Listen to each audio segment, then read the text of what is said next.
such a big stop for the Longhorns defense there, because their defense has been on the field a lot. And it's hot. It's warm down there. It is really warm. Temperature around 90 degrees at kick time. Texas was struggling seeing the ball in the sun in warmups. They don't have to see that one. That was a borderline shank punt out of bounds. So the Longhorns are going to get better field position than they expected out of this. Let's check in with Matt in studio. Hey, Fleming, you know better than to use the word shank. You're a golfer. Hey, I know you guys were wondering about Middle Tennessee State. Well, lucky for you, I have it. DJ England Chisholm, 71 yards. They're beating Miami in Miami 17-3.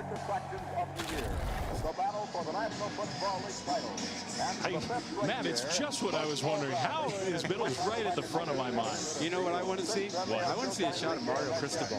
Would not be a happy head coach right now. Yeah, he's going to light into his team. Long way to go in that one. Still a long way to go in this one, but the Longhorns coming off that turnover. Hudson Card starting again. He's played every snap since Quinn Ewers went down against Alabama. Maybe still not 100%. We saw him limping earlier in this first half. Roshan Johnson gets the carry on first down and gets wrestled to the ground after a gain of 3. All right, while we have a moment, how about our Aflac trivia question? Maybe? Come on, Duck. What do we think? Give me the Duck. Okay. He was a little late to his press conference. Who is the only Texas Tech head coach to defeat Texas in his first try?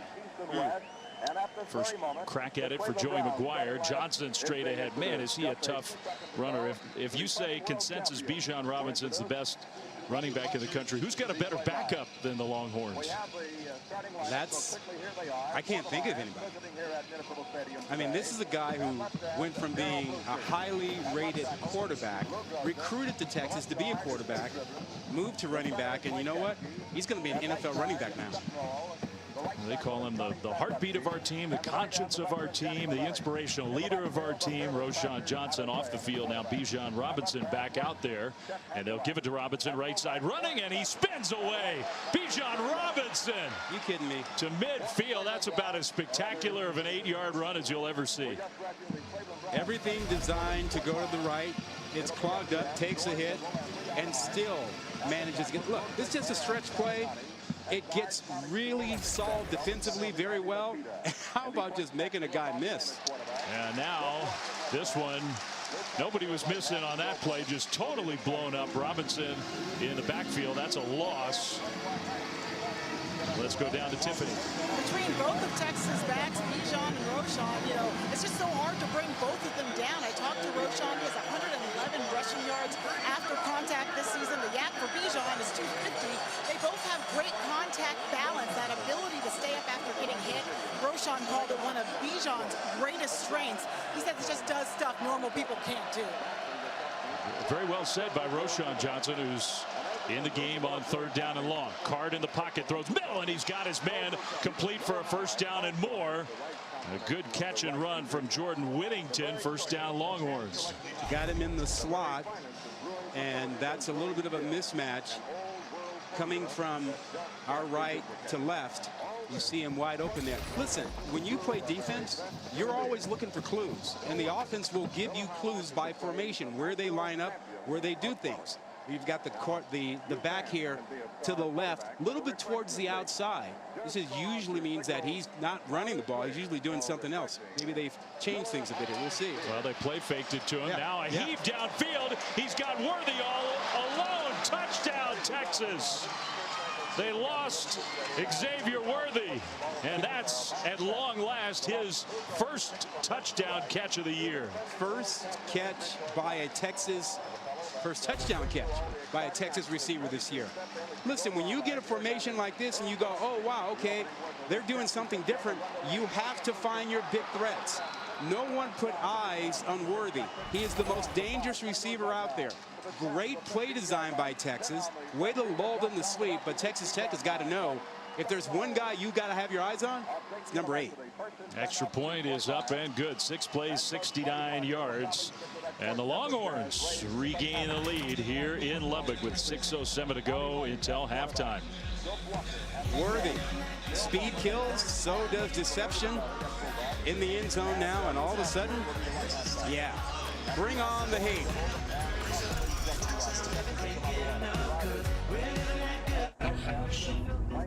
Stealth mode? Yeah. Don't PTA meetings end at 9? Oh, got lost. Wait. The Lexus RX, built for modern families.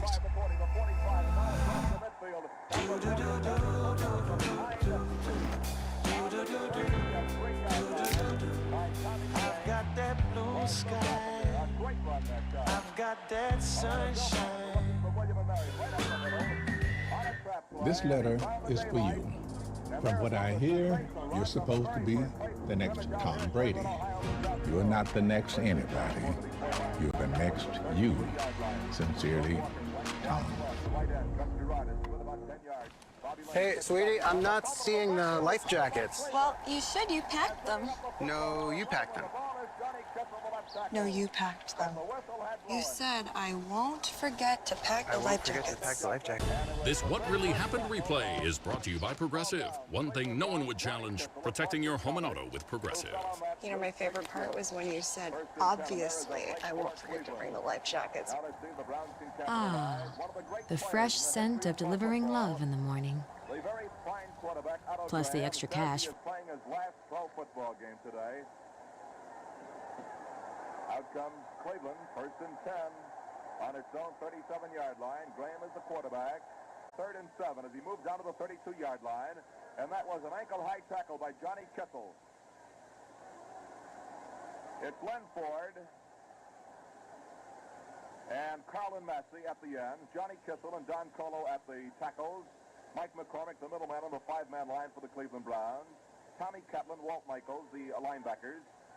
Warren Lahr, Don Paul, Kenny Carnes, and Tom James rounding out the defensive backfield. Flank wide to the left is Walker on a 3rd down and 7. He's back to pass, or rather Bobby Lane back to pass because he's going to run. He's down to the 30, and he is pulled down on the Cleveland 28-yard line.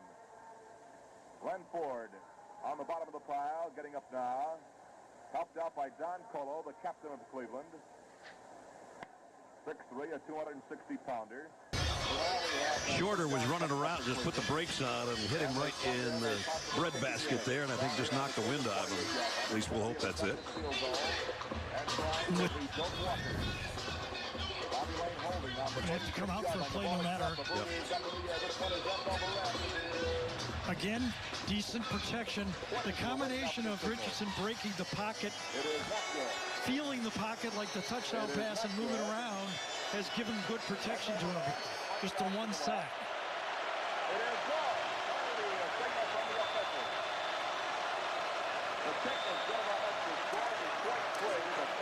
Fakes it to Etienne, loads it, and fires, and got it again. Complete to Pearson. And fires is the word. That's what he has, that ability. Top of the screen, receiver, going to be a bootleg action, but that's the matchup to the outside. And Pearsall gets by him, a double move to the outside, out and up, and that ball wasn't more than 15, 20 feet in the air. It was a rocket. First down at the 20. No getting on that one.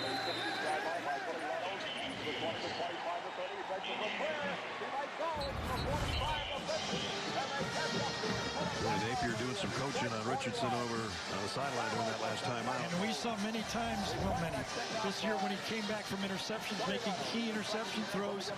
Napier was right there kind of building his confidence, coaching him.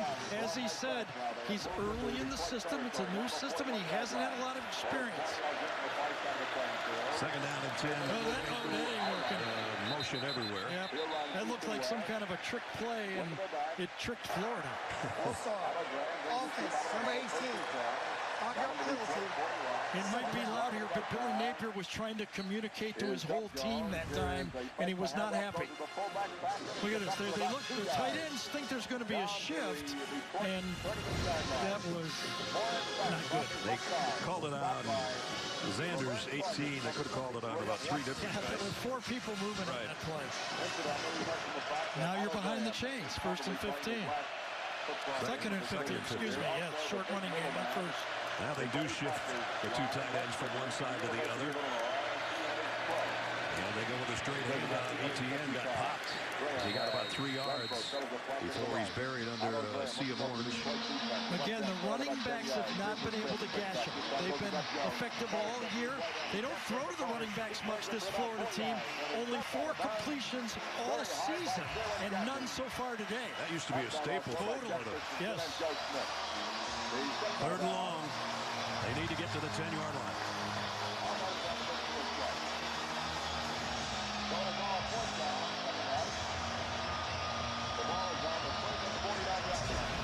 Florida's been facing a lot of zone in this situation.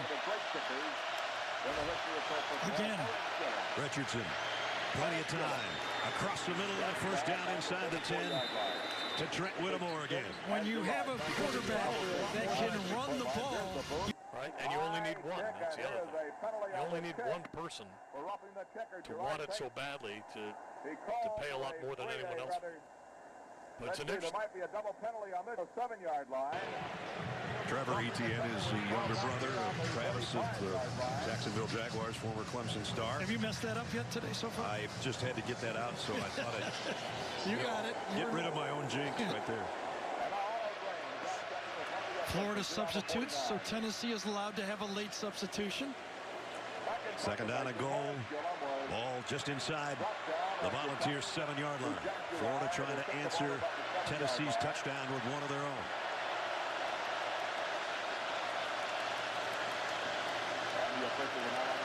Richardson to run all the way, trying to get to the edge, and does. Walk in, Anthony Richardson, touchdown. Boy, you talk about getting the edge and getting it fast. Like late shift to the outside, and they just get around the corner. Good job by Barber. Gets out there, got a blocker in front of him, ETN, and he just walks it. He walks right over our AT&T 5G pylon cam, in fact, on his way to the end zone on a 7-yard touchdown run. Yeah, and another one of those drives. You know, Florida in this game has had 4 drives. They're averaging almost 9 plays a drive. Got to be. Now, they didn't want to give up a cheap touchdown like they did, but they're controlling the ball. Number 15 playing like the guy that all the Florida fans is. Back to pass, looks downfield. He throws a long looper down here and into the clear and down into the end zone goes Ray Renfro for the touchdown.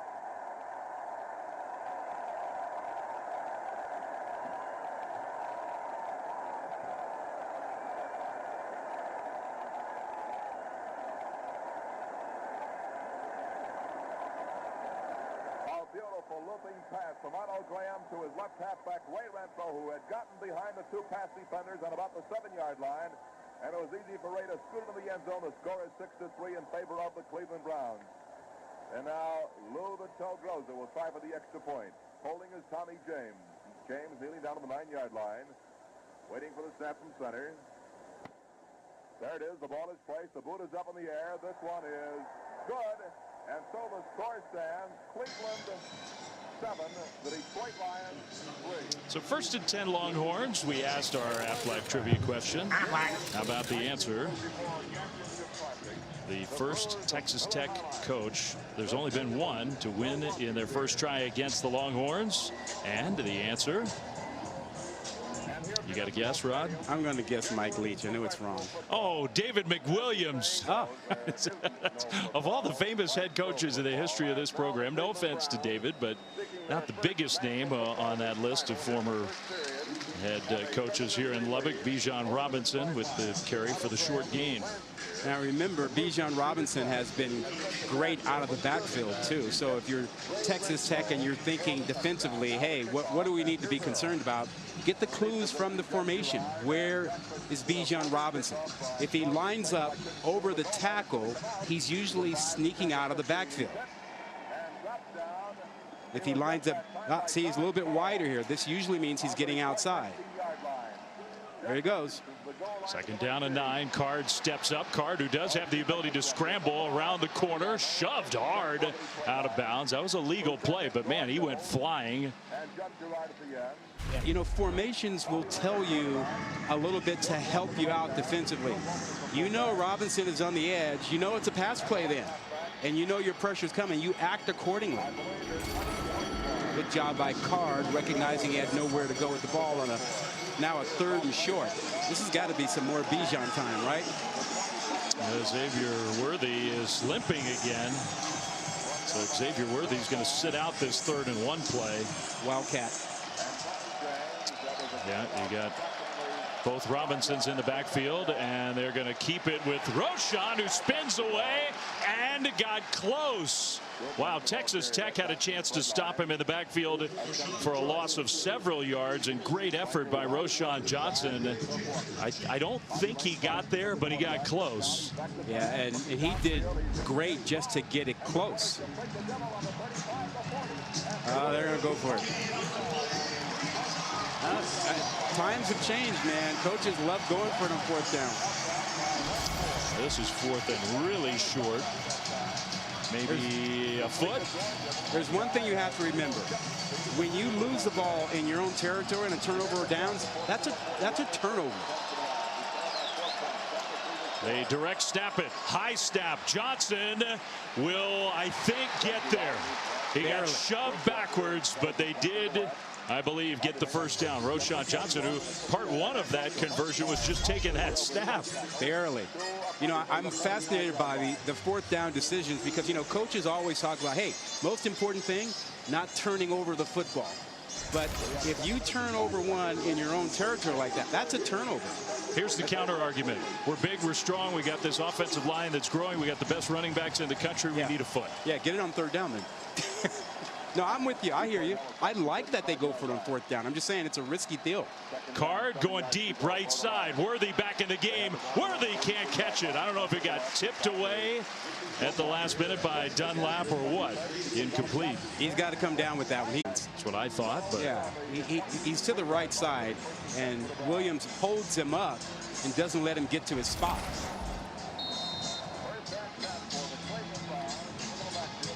So that's a first down for the Longhorns. Bijan Robinson in the backfield. Bijan Robinson has 5 carries in the first half. They throw it out left side and a cut up field. Good open field tackle on the tight end Jatavian Sanders, because that had a chance to be a very big gain. It was still a nice gain.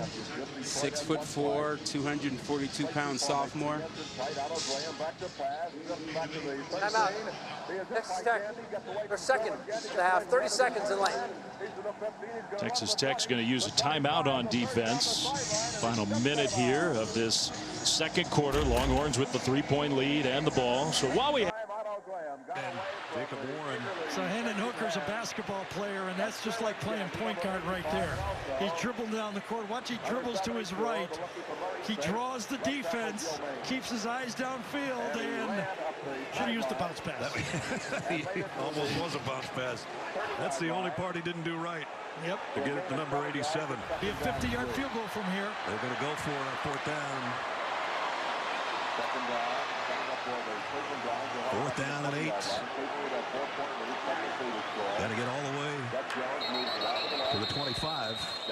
And now maybe they're going to think about it, or is Florida going to take a timeout? Florida takes the timeout. That's their second of the half. Means nothing. well, but the people who are voting should be paying attention. Yeah, still bugs me. Wait till October. I feel like I could still be ticked off by it. Okay. Card in the pocket, throws, and he's got his receiver Whittington wide open. A broken tackle into Texas Tech territory, down close to the 30. It'll be another first down. 49 seconds. Got out of bounds. They have all their timeouts. Yeah, plenty of time now. Not out of bounds, but still, you're right. They have plenty of time. So the clock will wind. Hudson Card, all alone in the backfield, throws it away, incomplete. Now, if you're thinking about, do you have a field goal in your back pocket? Well, they were quite impressive during pre-games, booting 50-yarders in the other direction, but certainly doing a nice job with it. Bert Auburn has enough leg. I'd say right here you're looking at about a 49, 50-yarder, and they should be pretty confident with that. Steve Sarkisian would love to get in the end zone first and foremost. If not, get a little closer for a field goal try. It's been a good first half. Card again with time. Now dumps it short, wide open. And that's Johnson down the left sideline inside the 10. Finally knocked out of bounds. These two backs, man, they can run with it.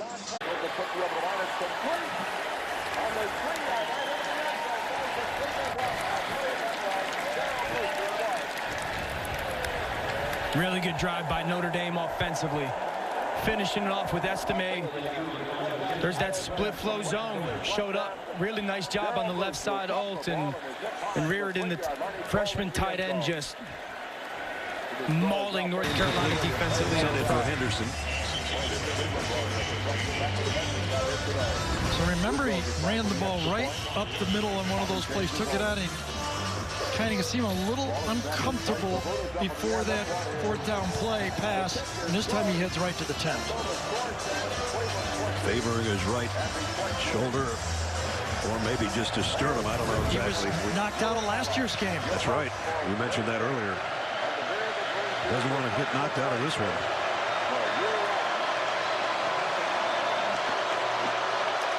Gators second down and 10.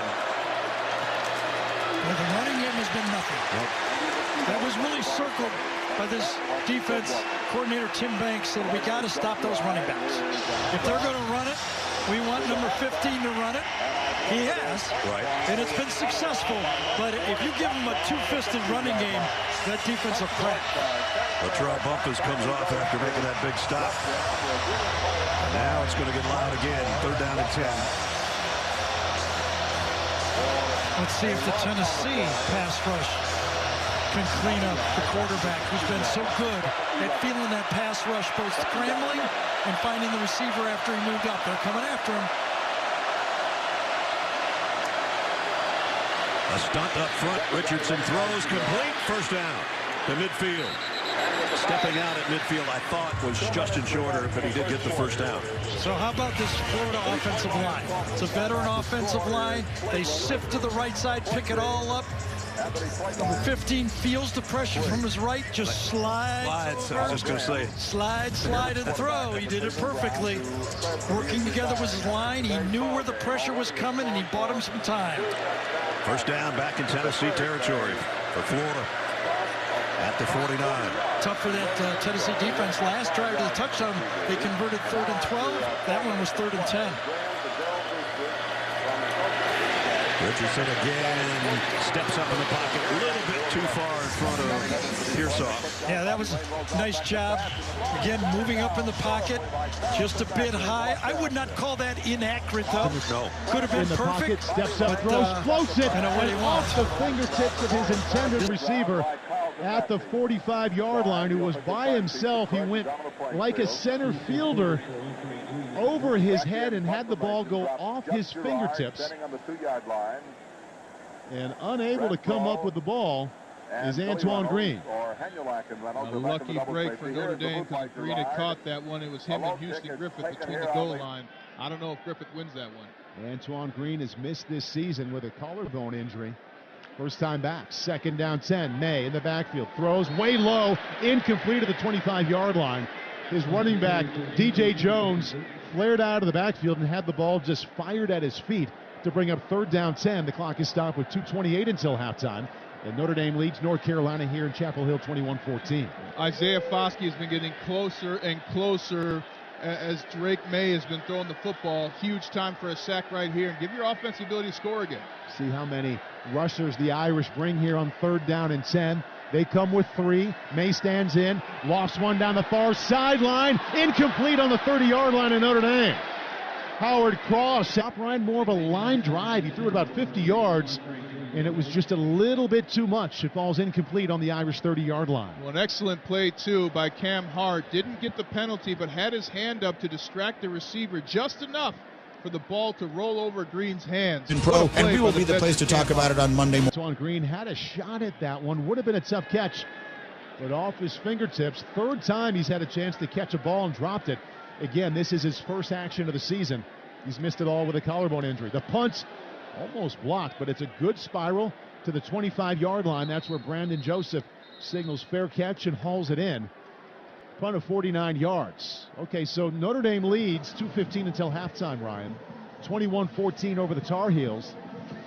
And Drew Pine has been playing well in this second quarter. Notre Dame has one timeout left. I would love to see Tommy Rees give him a chance to move this ball down the field. I think you run the ball until it's about 1:15, then you start going to your passing game. But a great opportunity to go 2 for 1 scoring if you can score right here. Notre Dame moving left to right in the second quarter. They have the ball in the near hash. Empty backfield for Pine. Now Chris Tyree from the right side joins him in the backfield. Pine still has and that resulted in a scoring drive. Carolina brings 4. Pine drops back, sets up the screen. Tyree caught at the 20, 25, caught up at the ankles and goes down right there at the 25. Noah Taylor sniffed that one out well and darted low to keep that to a no gain. I like the play call for a screen, anticipating some blitz, but you've been so successful running the football. Just do what's working.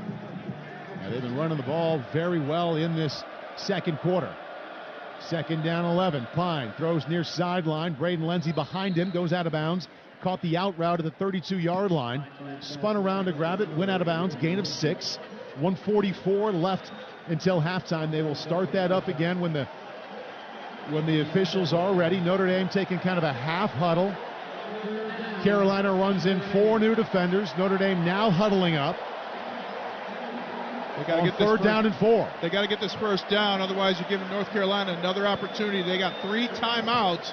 You don't get a first down here, you're giving them an opportunity to score before the half. Clock remains stopped at 1:44. Estime is the tailback to the right of Drew Pine. Michael Mayer, motion from right to left.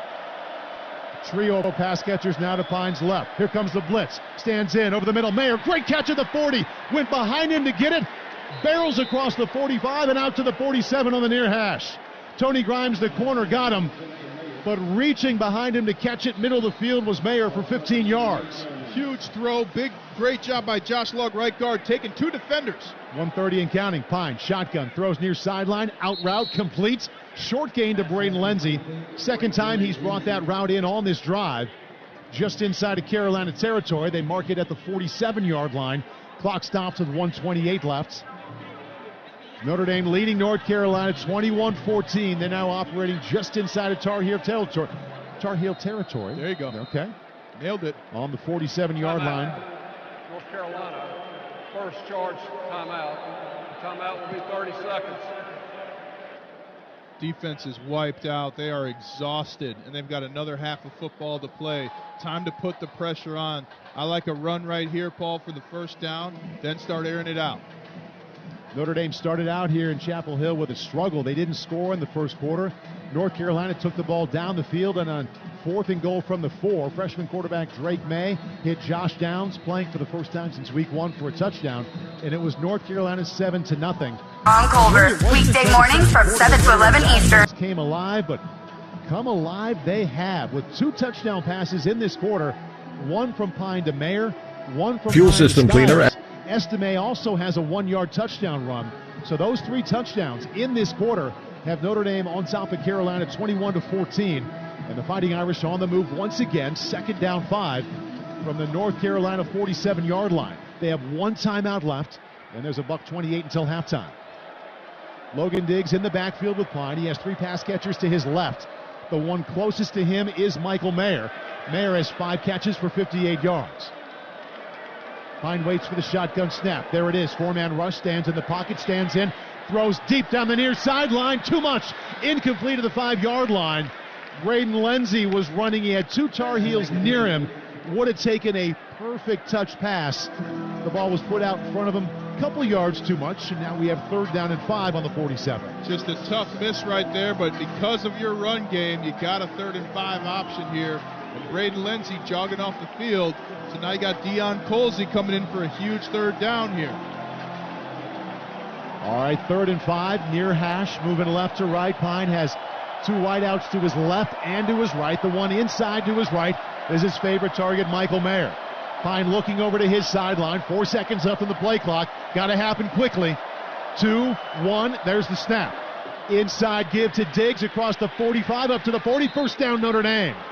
The clock stops momentarily at 1:17, gain of 7. They're getting awfully close to field goal territory. They lead by 7. They have 1 timeout left. First down and 10 now on the Carolina 40-yard line. 1:10, 109 and counting. Drew Pine 13 out of 18 for $167. Drops back. Looks to the right. Now looks to his left. Plenty of time. Runs across the 40. Now keeps it. Throws to Mayer wide open and missed him. Mayer on the near sideline was by himself with a 25. I think that had to do short with arm and then hit him in the laces. Incomplete. 57 seconds until halftime to bring up second down 10. Missed opportunity. Woo! First of all, everybody take a breath. Okay, good. And right there, Drew Pine was about to run. The defender peeled off and came towards him, threw at the last second to Michael Mayer, and just couldn't put enough air on the ball. Off, go right up the middle and go! Touchdown if Mayer caught that. Notre Dame still one timeout left. 57 seconds until halftime. They lead Carolina 21-14. Pine drops back, standing at midfield, looking, throwing left, firing. What a catch by Mayer at the 30 on the far numbers. Stretched high and nonchalantly just kept it there above his body as he carried middle linebacker Power Eccles for a 10-yard gain and another first down, Fighting Irish. 47 seconds and counting. First and 10 on the Carolina 30. Pine drops back, looks left out of the backfield, complete 30, and out of bounds at the 26-yard line goes Chris Tyree, gain of 4. Pine managing the game so well right now, and Michael Mayer has 6 catches. Michael Mayer on that one, he actually took the ball. That ball was going for Lorenzo Styles about 10 yards behind him. To give you an idea of how high Michael Mayer jumped, snagged that ball out of the air, said, that's mine, and I'm going to get the first down too. Strong hands on 87 there for the Fighting Irish, playing very well for them in this second quarter. Second down 6.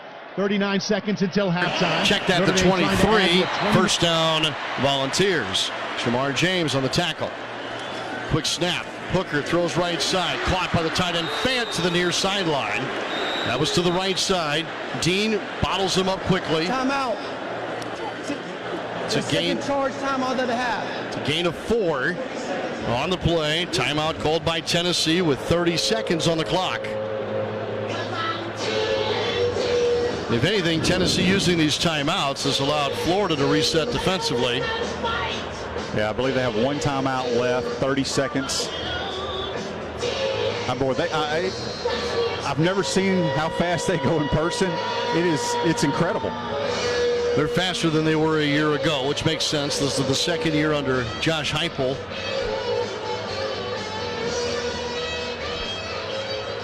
Heupel had been destroying teams during this run. In the first quarter, the Gators held them to 3 so far today and have a 4-point lead. Second and 7 now at the 20. Off the right hash, 2 to each side. Hooker and the Vols will change the play. The running back is Jabari Small, the junior from Memphis. He's on the left hip of Hooker. Forward the hand in the grass up front defensively for the Gators. They'll all rush. Hooker scoots loose. 10, 5, and then dropped by Torrance at the 4. Yeah, we motioned. We had a 5-man box on defense. They motioned to back out. Ventrell went with him, and he had all this green grass to run. First and goal at the 4. Shotgun snap. Hooker hands it off to Small. He's wrapped up and tackled in the backfield. Dean came in to help. Dexter also got a hand on him. Oh, and a punch now thrown by Florida's Antoine Powell-Ryland. I can't tell if he connected with Small, the running back on the field.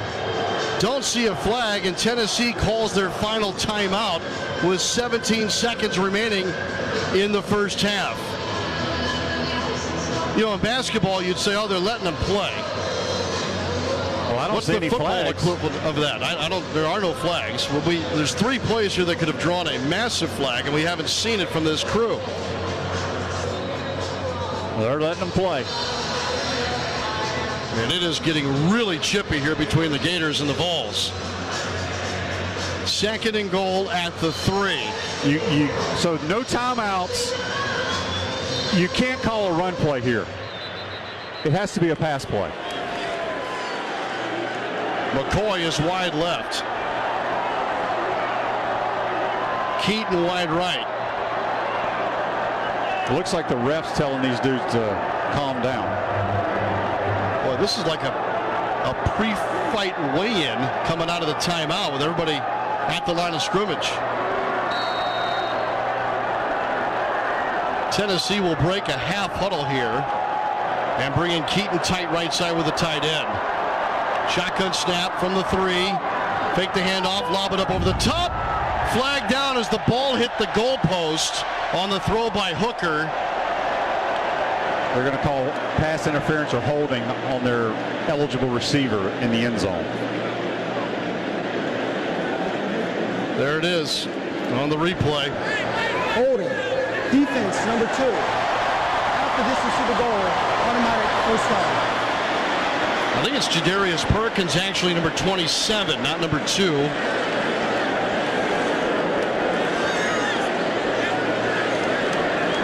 Two is burning. It could be on him. That's true.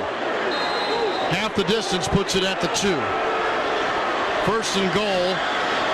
Gators up by 4. Shift the tight ends. Bring everybody in tight. Fake the jet sweep. Hooker rolling to his right. Throws back in the end zone. Caught. McCoy. Touchdown. Tennessee. 7 seconds remaining in the first half. The 16-14 Volunteers. Just a staple play by both of these offenses. Fake the jet, get their quarterback out on the perimeter, and hit the crossing route in the back of the end zone. We had pretty good coverage, just good throw and catch. Hooker had to let it develop for sure. Extra point upcoming from McGrath. For Brew McCoy, it is his second touchdown of the season. The transfer who spent the last 3 seasons at USC.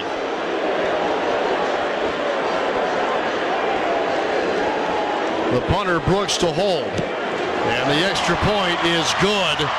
And Tennessee leads by 3, 17-14. 12-play, 99-yard drive. Accomplished in 2 minutes and 43 seconds for the Volunteers.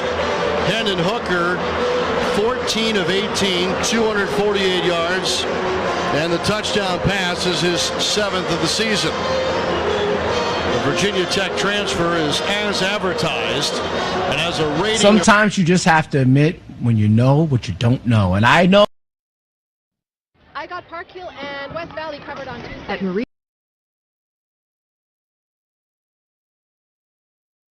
She needs more pool technicians to dive into work head first. That's awesome, but now we're shorthanded. Indeed can help her hire great people fast. I need Indeed.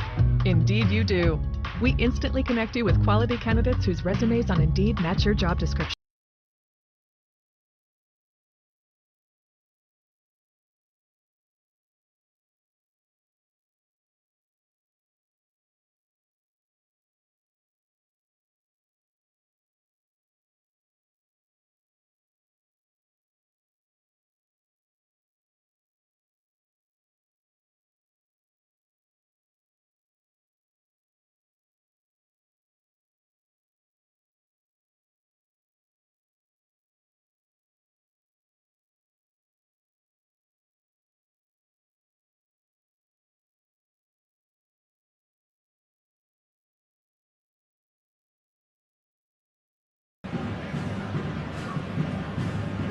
Hurricanes get on the board with a Henry Parrish touchdown from Tyler Van Dyke. 3rd and 1. Cunningham in the gun, empty backfield. Got Miami spread out all over the place. Cunningham, again, quarterback draw. Oh, he's hit at the line of scrimmage. He did not get there. He'll lose a couple of yards. He tried to slalom his way through the Miami defense, and he was met head on by Corey Flagg. Big Daryl Jackson. Daryl Jackson there too. Nice to have a 6'6", 300-pounder in there to get some push for you. And of course, we can't forget old Corey Flagg, who's had a real good first start to this season. Miami will get the ball with about 18 seconds. Nice to see that Frank Ladson has materialized today, just in the nick of time. Maybe Miami has found a receiver. 6 catches for Ladson. Of course, coming out of high school, Frank Ladson was considered the number 23 player in the nation, the 23rd best player in the nation coming out of high school here in South Florida. The whole country. Well, 4th and 1, so you go for a block. See if you get a block first. Wouldn't that be nice? That'd be some easy stuff, wouldn't it, Joe? And then you get the ball to start the third quarter. You have to score now. It's about every time you touch the football. 24-10. Miami facing a lot of adversity here. On both sides of the football. You realize that defensively they gave up an 89-yard catch, gave up a 71-yard play as well, and you start the ball game off with an interception. It was a pick six, and then Knighton fumbles it. And thank goodness that Cam Kitchens came up with one. Ulbrich will punt it. We're not getting to this. And he sends it down the field. And I'm not even sure who that is. It's number 33, but it goes all the way down into the end zone. They should. They're gonna get talked to about their coverage. I'm not 100% sure who Miami had back there. Let's see. They had a jersey on. They're going to take it off. It was Brashard Smith, who was wearing number 33. The other one, Hudson. Nix. Dollars to his right. Snap, back to throw. Time, throws, catch, made, first down. How about John Dollars taking a shot in the back as the ball got there and he held on. Nice catch. He knows he's going to get drilled. That ball's coming 100 miles an hour. He catches it, falls forward for the first down. Cota stays way out to the left. Monteval inside of him. Might be Ferguson. Ferguson inside of him. And snap and back to throw. Quick throw over. It's picked. It's intercepted. The 20 down the sideline and still on his feet. 30. The 20. Flags all over the field. Touchdown Washington State. But flags are down. And I think this is going to be a post-possession foul. So I think Washington State's going to get to keep the ball. Can't float that ball. That's the same play 2 times in a row. And as you saw, to make the first down, Bo Nix rifled it. On the second one, he floated it, which allowed the linebacker to jump under it and pick it off and run it back for a touchdown, but a flag on the play. Boy, what a turnaround this is. After the interception, during the return, personal foul, illegal block below the waist, passing team. That 15-yard penalty will be assessed, and then ensuing kickoff. So it's a touchdown. Illegal block below the waist, which is new this year. Well, I'm not sure how that occurred or where, but I'm sure we'll find out later. So the touchdown will stand, and it is a 16-6 score. They're calling it on Bo Nix. He kind of went down, gave his body up. It looked like to me he was trying to dive at his feet, but actually when you look at the replay, it looks like he's trying to take out somebody. He might have been able to make the tackle. Well, he was sort of being blocked from behind. That's why he went down. Partially, wasn't he? Here's the extra point kick up, and that's good. Well, I'm a little disappointed in that call. Bull was being blocked from behind, and when he went down at the feet of the ball carrier who would intercept. That's it. Well, a 10 to 14 point swing in the game right there is what that becomes. 17-6, 4:36 left here in the first half. Oregon will get the ball back. Got to come right back. They'll have a chance to do it when we come back on the Oregon Sports Network from Learfield. Rates are on the rise, but with Rocket, you get an advantage. You can lock your rate for 90 days while you search for a home. If rates drop within 3 years of buying your home, you'll get exclusive savings from Rocket Mortgage to refinance to a new lower rate. 3 and out, took just 22 seconds off the clock. The Irish got the ball back, moved into Carolina territory, but were forced to settle for a field goal. Blake Grupe knocked a 40-yarder through. 12-play, 52-yard drive gave the Irish a 24-14 lead, which is where we stand at the half. Scores from college football games across the country when we come back. Ahora es más fácil enviar dinero a los nuestros en Venezuela. do it. It's like the Ferrari, you know, like you get a Ferrari and then I'd be so nervous to drive it. Had to get first downs, and they already have 14 there, and it's a half, and they only had 17 all of last week. Yeah, and coming into this, you knew Tennessee's offense was potent. You know they're a great unit. You know Hendon Hooker. You know everything you've heard leading up to this game. But if you take away 3 big plays right now, you kind of tip the scale, and this is a little bit better than it looks on paper as far as how many yards are being put up.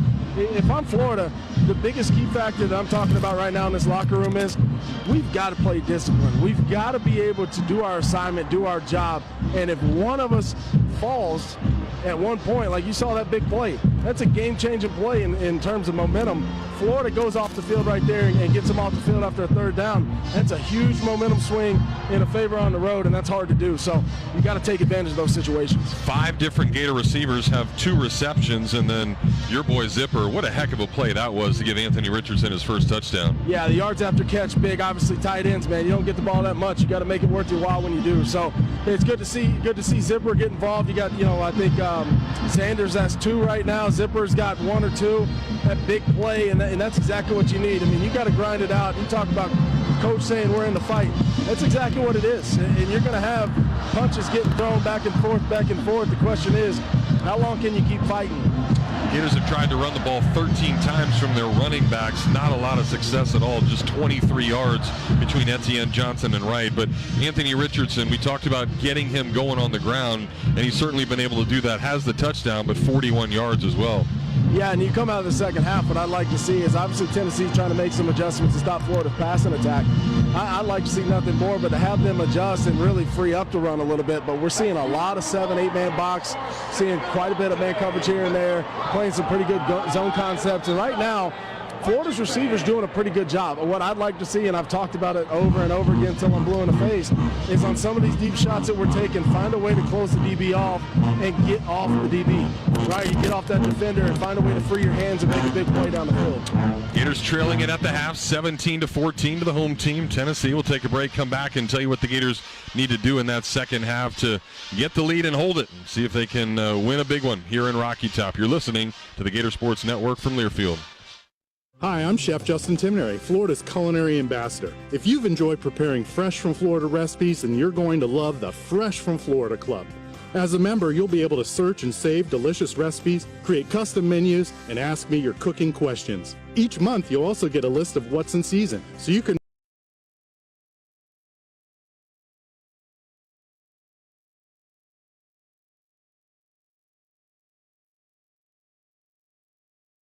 tackle.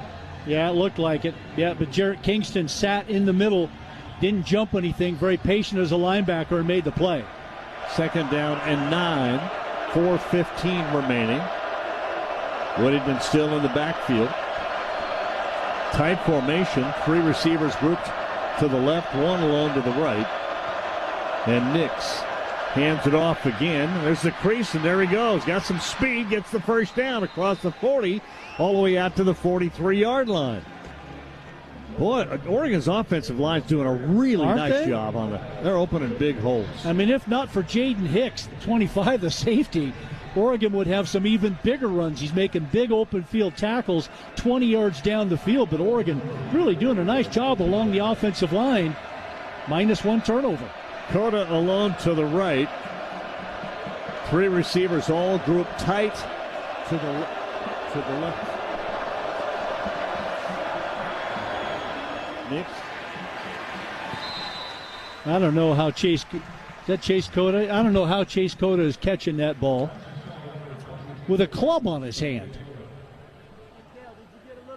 Absolutely amazing, and the patience there by Bo Nix is able to get about 4 yards out to Chase. Sounds like Jerry has lost a little bit of his volume down here to my right. It's kind of gone.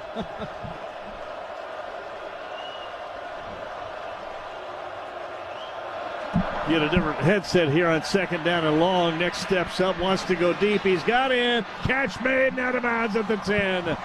Great throw, Dante Thornton, a great route. And Oregon is in business again at the 11-yard line with 2:48 remaining. And I'll tell you, Bo Nix sat in the pocket until the very last moment, took a huge hit, and put that ball on the money. Let's see if the Ducks can get a touchdown here. Nix, 2 receivers out to the left, going to hand it off, looking for something, not going to find anything as Irving is rounded up at about the 9. He'll get a couple of yards. No panic at all in this offense, and to see them be able to get right down the field after that last turnover is pretty amazing, frankly. Got to have a short memory offensively and as a quarterback, and this team has had a short memory offensively right back down to the 10-yard line of Washington State, second and about 8. 2:15 remaining. Clock moving down to 2 minutes now. The wideouts to the right, one alone to the left, that's Franklin. Tight end in the left side, that's Ferguson. Nix, a little shovel pass to Ferguson, lowers his head but only gets a yard or 2.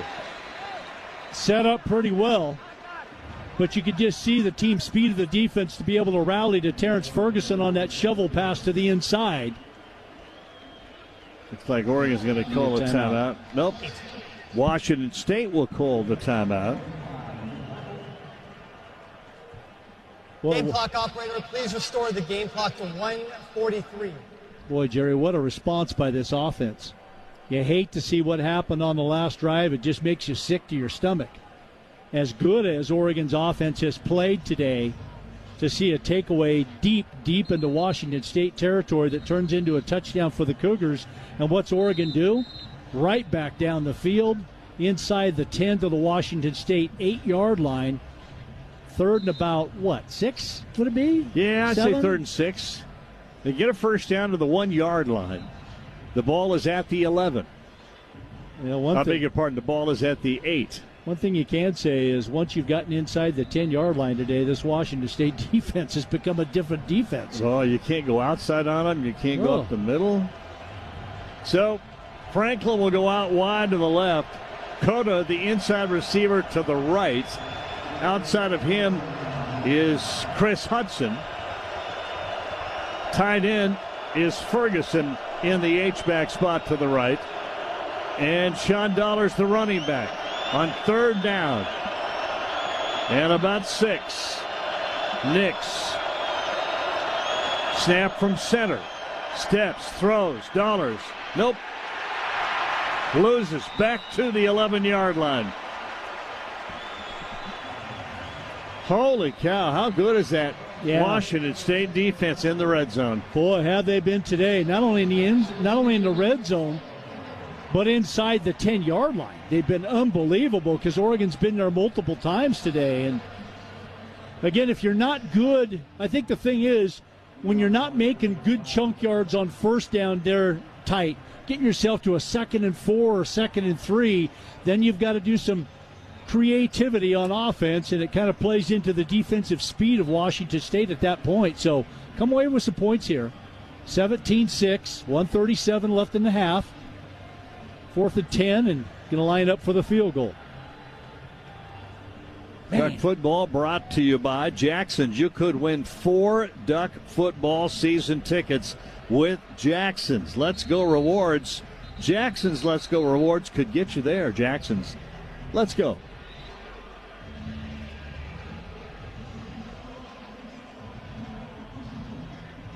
Well, still a minute 37 remaining. Washington State called 2 timeouts. They want the ball back. They're going to try to get something. But Oregon right now will place the ball at the 19. Adam Berry, the punter, will put the ball at the 19. Be a 29-yard try. Placement, the kick is up, and that is good. And that is another All-State field goal. Well, that good kick, the good hands at All-State, contributing to the Ducks General Scholarship Fund. Thank you, All-State. Well, Oregon's amassing some yardage in this ball game. I mean, this has been kind of the telltale of the Cougars this year. I mean, you just look at statistically how the Cougs have been against the competition, time of possession, everything that goes with it. You would think the Cougs would be 1-2 or 2-1 at best, and instead they're undefeated. As you said, Jerry, you're looking at the stats there right now. Yeah, 300 yards of offense for Oregon today to 157 for Washington State. Rushing, Washington State only 17 yards today.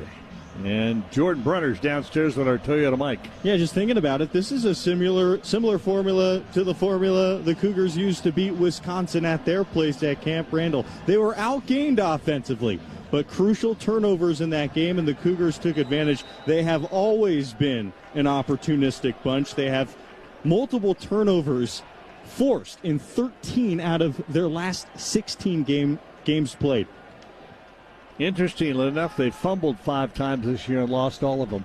And they're still undefeated. And they're still undefeated. Here's the approach to the ball to kickoff, going left to right. Kind of a line drive kick that's going to go well back into the end zone and come out to the 25. I tell you got to be impressed with that young man. Yeah. 5 of 7 of his kickoffs last week against BYU went out the back of the end zone, and every single one today. Well, interesting to see if Washington State with only one timeout, leading 17-9, will try to get more. One timeout, first down, throw on 25. Does Cameron Ward air it out, or do they try to do that screen game and get yards after the catch? Ward, ready, play action. There's the throw. There's the screen game, and it gets 12. Flag comes flying in. And let's see who it's on.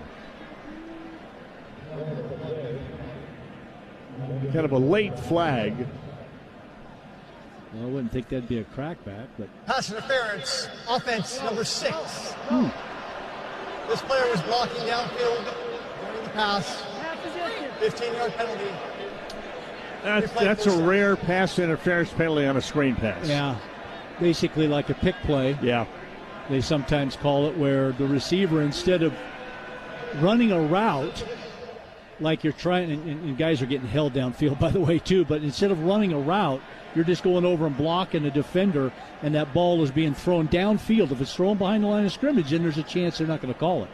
Big penalty takes it back to the 12-yard line. 1st and 25. 1st and 25. And I tell you, if Oregon can make a stop here, they may start using timeouts. Ward, quarterback snap, quick throw out, catch made, trying to get him down, pushes off of a couple of tackles and goes to about the 16-yard line. Little talking going on down on the field, and the Ducks will call timeout. It'll be 2nd down and 19. Oregon. So the Ducks called timeout. But it is very difficult here to see the clock, the score, the timeouts. It's a little tiny ribbon on the far side of the field, and that's it. I guess the scoreboard has... Sometimes. Yeah. Sometimes the scoreboard has it, sometimes it doesn't. And you're right, Jerry. A little while ago, I was looking to the scoreboard and the video screen to see what the time was and stuff like that. There was nothing there, and I went on the search and finally found what you were talking about, the ribbon at the top of the stands. 17-9. Washington State with a lead. That lead basically an opening drive touchdown and then a 95-yard interception for a touchdown. Otherwise, Oregon has kind of taken the ball up and down the field until they've gotten to the red zone and then have not been able to score. You know that will be talked about and adjusted at halftime. Yeah, really haven't, on those possessions inside the 10 or inside the red zone, really haven't taken a shot at the end zone that much. You know, nothing into the end zone whatsoever. A lot of wide stuff and quick screens.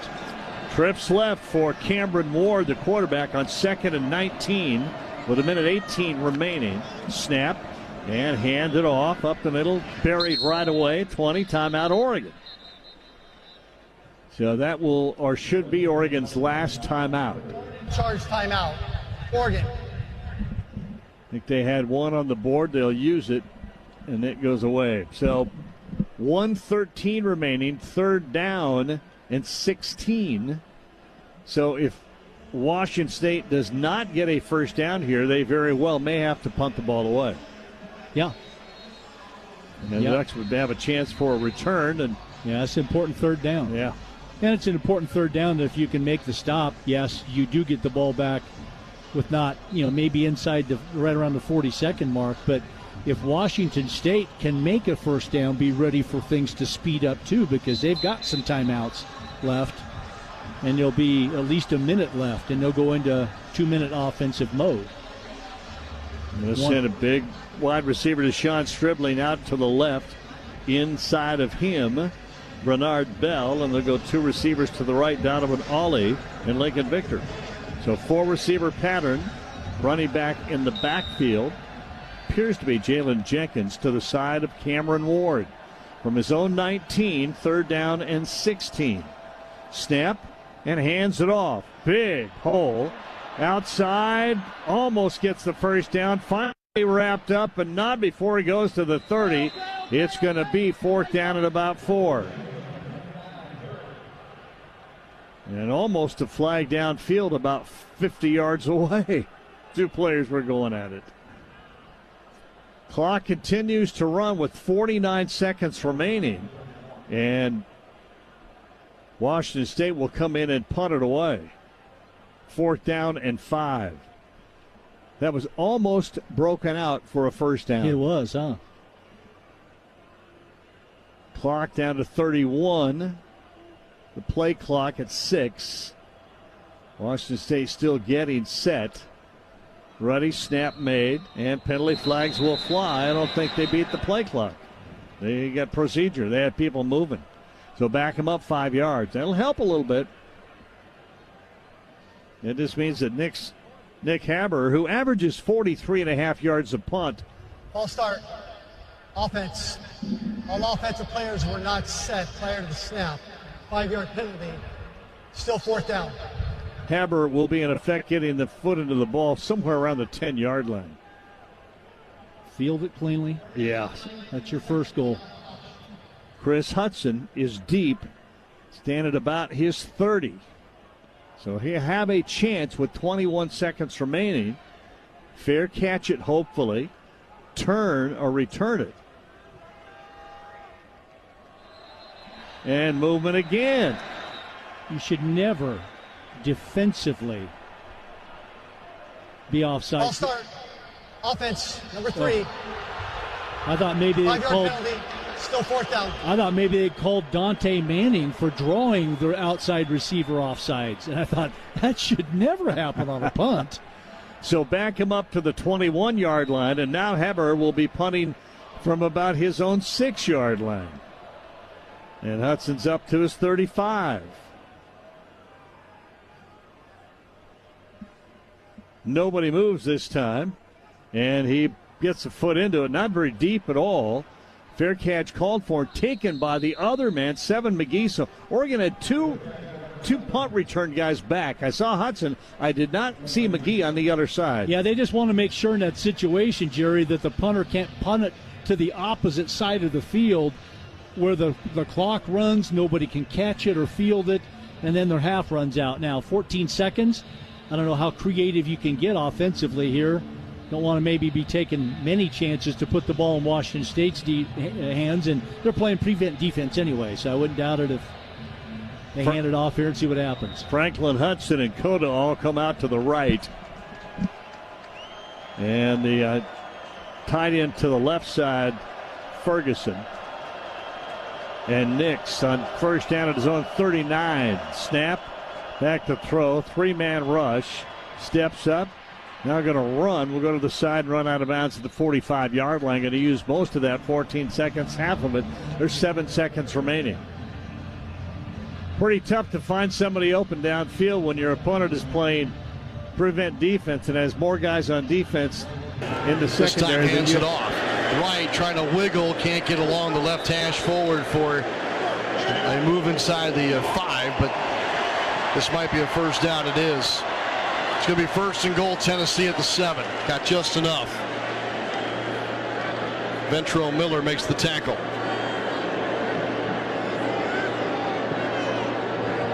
Wright stays in the running back. 1 receiver right, 2 to the left. Snap back to Hooker, looking left the whole time. Throws, back corner of the end zone. Ball may have been tipped and it sails incomplete. Over the top of the intended receiver, Brew McCoy. Back there defending for the Gators was Trevez Johnson. Tried a corner route. Pretty good coverage. Johnson's the nickel, or as the Gators call it, the star defensive back. So 2nd and goal now at the 7 with Tennessee leading by 3. They'll break a huddle and a little more deliberate here on this drive. 2 right, 2 left. The tight end in the backfield, that's Jacob Warren. He's about a step and a half to the right of Hooker in the shotgun. Snap back to Hooker. Quarterback draw. Straight ahead, end zone. Touchdown, Tennessee. Flag down, though. The lead blocker was Warren, who was lined up in the backfield with Hooker. This may be coming back. Josh Heupel, look how far out on the field he is. Holding. Offense, number 54. 10-yard penalty. 2nd down. The former Florida Gator, Gerald Mincey, called for holding. The left tackle who played 11 games with Florida. Fort Lauderdale native put his mitts on Ventrell Miller and didn't let go. That is a huge penalty. That was a very late call. You see how late that guy threw the flag? Very late. He was already in the end zone, then he threw the flag. Good break for the Gators. Huge. Back it up to the Gators 16-yard line. It is 2nd and 17. 2-by-2 set. Hooker, good pocket. Throws left side, wide open. Smalls got it at the 10. Down the left sideline. End zone. Now it's a touchdown for the Vols.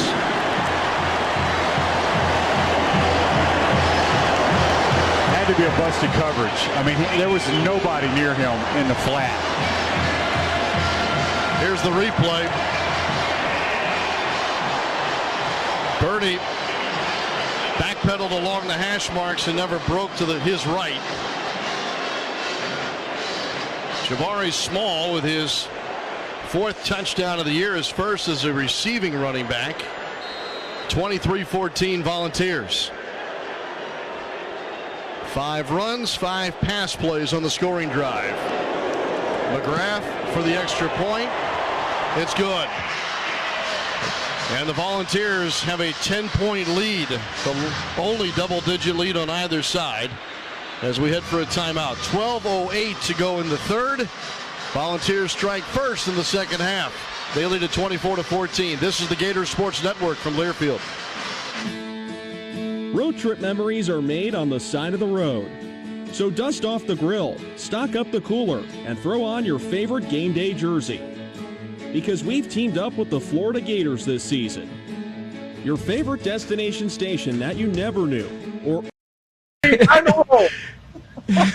If you placed that bet before the game, you are definitely feeling a bit encouraged. Tennessee is now laying 12.5, over under at 66.5, as they are now up 24-14. Evaluate it as you will going forward. But again, Tennessee Volunteers up 10 points to Florida, as the Volunteers are trying to make somewhat of a run here in the SEC. We've got some interesting matchups coming up in the next week for Josh Heupel's crew. I'm sure we'll be on top of it as the following weeks of college football continue to revolve, rotate, whatever type of adjective you like to use. Speaking of halftime action, that is well done by Drew Pine.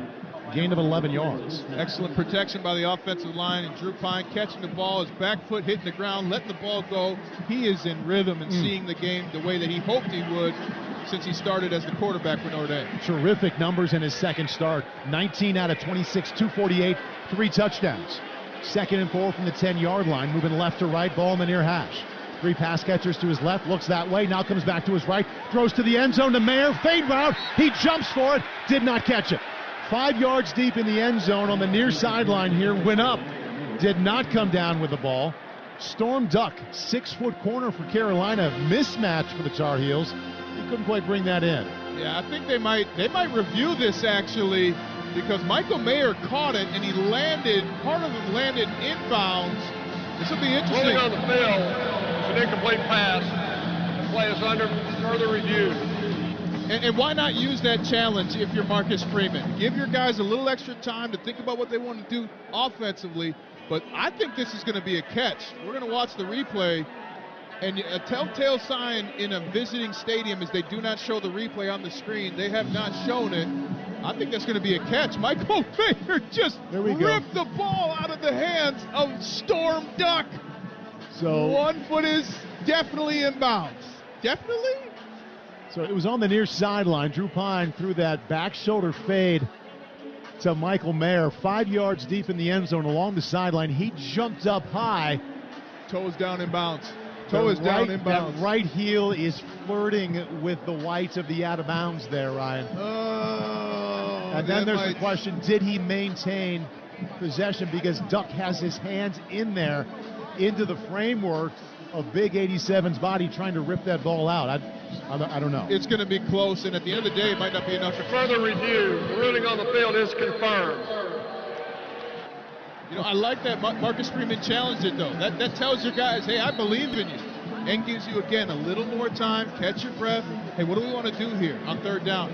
And with this kind of a lead, 31-14, this is 2-down territory. So you're thinking, hey, we want 2 calls here.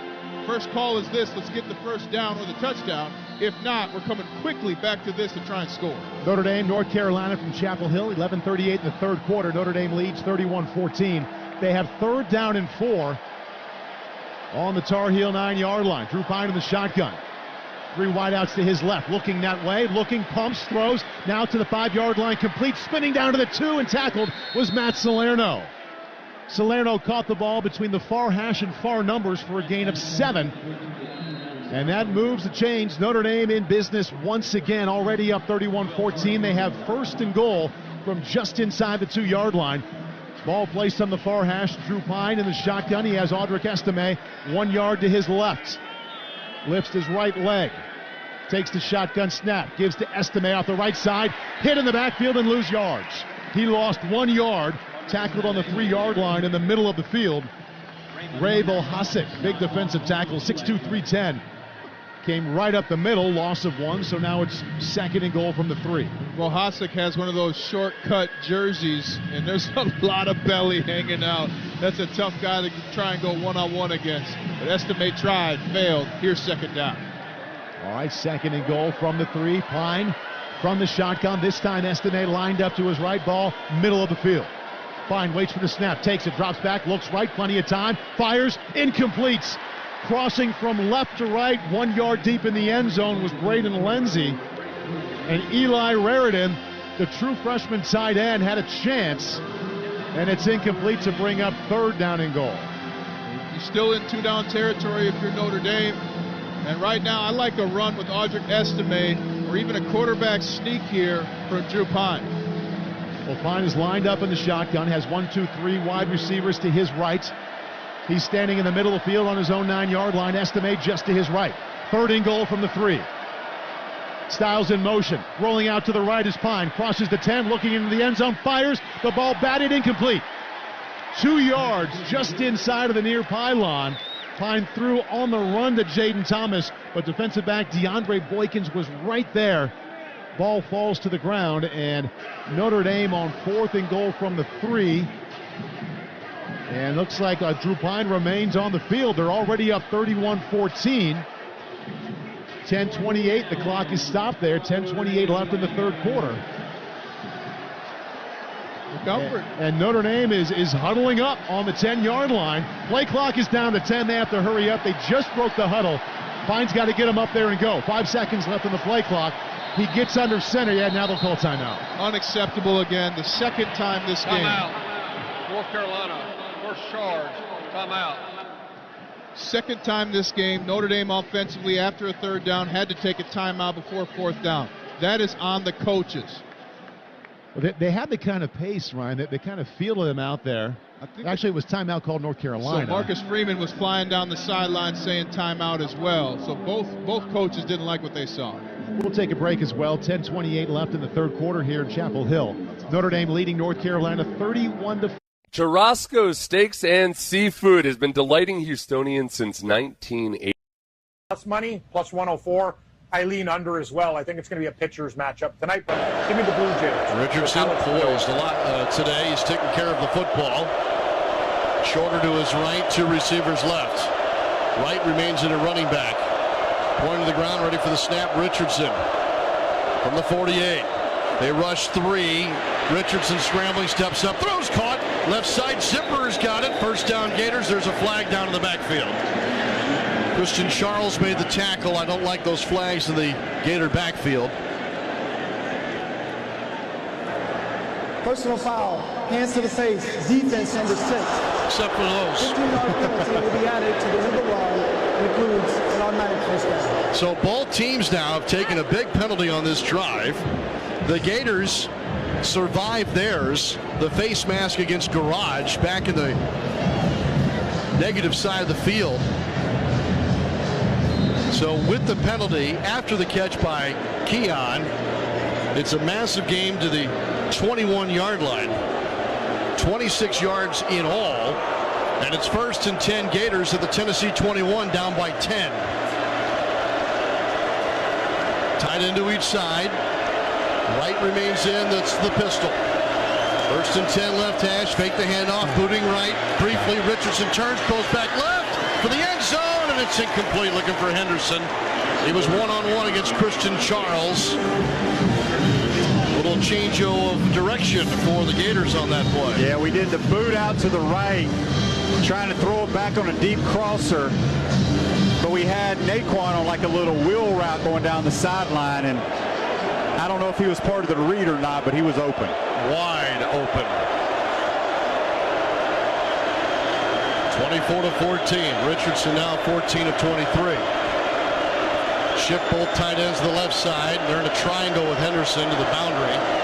2nd and 10 for the 21. Quarterback run, left side. Richardson got a lead blocker outside the numbers and along the sideline. Muscles his way toward the 16. Going to bring up a huge 3rd down. It'll be a 3rd and long 5 here for the Gators. Jeremy Banks stopped Richardson along that far boundary. Yeah, it was just a straight quarterback sweep to the left. It was blocked pretty well, but somehow Tennessee kept it to a short gain. Gators huddling here on 3rd down. Shorter comes out, wide receiver left, and Richardson, Wildcat formation. Montrell Johnson will take a direct snap, we think. Got it. Fakes the jet sweep. Runs forward and along the left hash marks and gets a couple. It'll bring up 4th down. Got a gain of about 2.5. Ooh, not a good spot. The ball is put down to the Volunteer 14. It'll be 4th down here for the Gators. That's the first time we've seen a Wildcat formation this year. Johnson stays in. Richardson at the quarterback. Talks to each lineman. Going for it here on 4th and 3 at the ball's 14. They're heavy to the right. Left hash. Shotgun snap. Pressure coming for the Vols. Swing it. Right side. Caught. Zipper. First down Florida to the 6-yard line. He threw it over the head of Montrell Johnson, who was 2 steps in front of Keon. And Zipper's having a day. Big catch here. And it's 1st and goal for the Gators on a 3rd, 4th down conversion. I'm not sure who ran the wrong route there. Quick snap. Keep off the fake. Richardson turning off the right tackle. Churns his way to the 2. Stopped there by Trayvon Flowers.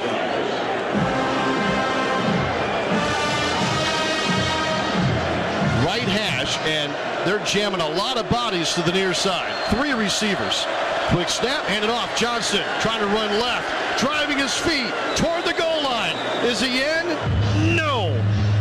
Inside the 1 and down there. Montrell Johnson.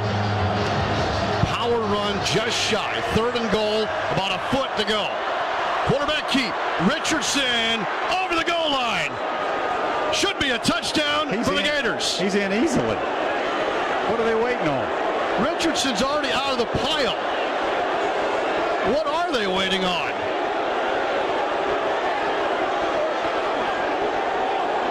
Richardson got across so easily he came up and was out of the play. Yeah, they got to review that. Oh, no. Wait a minute.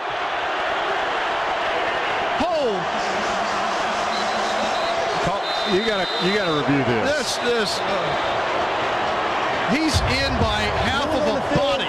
It's short of the goal line. The previous play is under further review. Well, I can tell you right now that the ruling on the field is wrong, and it will be a second touchdown on the ground here for Richardson.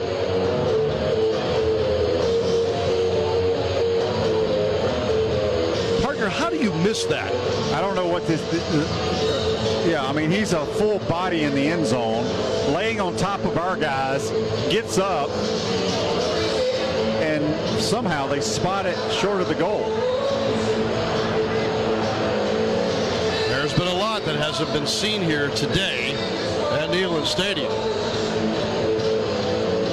I am quite confident that it's about to be 24-20 with an extra point in the offing. Here in North Carolina. Was that the first? That was the very first turnover. Very first turnover of the year on the first play of J.D. Bertrand in this game after getting ejected on the final drive of last game. Everybody's feeling good for the Irish. I'm even feeling good, Paul. They weren't going to let the calendar turn to October without a single turnover, Ryan. It's impossible. On the top of the next hour, we'll have even more college football. Amen.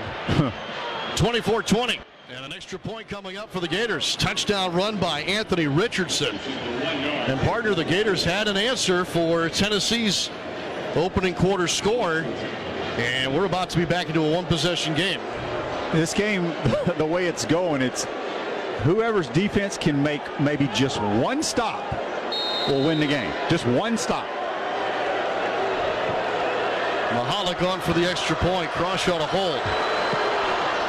And the extra point is good. 3-point ball game at Rocky Top. Take a break. 5:55 to go in the third quarter. Tennessee 20 on the 18th. So we're going to wrap this thing up pretty soon. Dear past, present, and future football. 24. When we return, we'll get you back out for the second. Now up 38-14 on North Carolina. Drake May in the pocket, fires the curl to the left side, incomplete on the 35-yard line, in between the near hash and the near numbers, way too low. J.J. Jones, the intended receiver, but Drake May now drops to 8 for 19 and continues to be stuck on 99 passing yards. Well, and he was on target throw there, but Cam Hart again playing good defense. The most aggressive these corners have been all year long for the Irish. Drake May just 1 out of his last 7 for 3 total yards. Faces second down 10 on his own 25-yard line. Ball middle of the field, play action, running to his right. Bosky chasing, ball delivered low and drilled at the 25-yard line. It was complete on the far sideline. Kamari Morales, the tight end, but Jaden Mickey, true freshman cornerback, hit him right as he caught the ball. No gain to bring up 3rd down and 10. Even freshmen have confidence now with this Notre Dame defense, and they're missing star safety DJ Brown, who's been ruled out for the rest of the game. Huge stops here for Notre Dame. And that momentum, Ryan, is such a real thing, isn't it? Yes. The offense leading the way now. No points in the first quarter, now with 38. Drake May bouncing in the pocket, will run up the middle, 25-30. Cuts it back out to the 35-yard line. And he'll be about... Smith from the shotgun. Right there. Thompson offset to his right. On 1st and goal. Thompson moves around to the left. Handoff to Roderick Thompson. Flag goes down. Thompson into the end zone. Touchdown, Texas Tech. However, let's wait and see what the call is.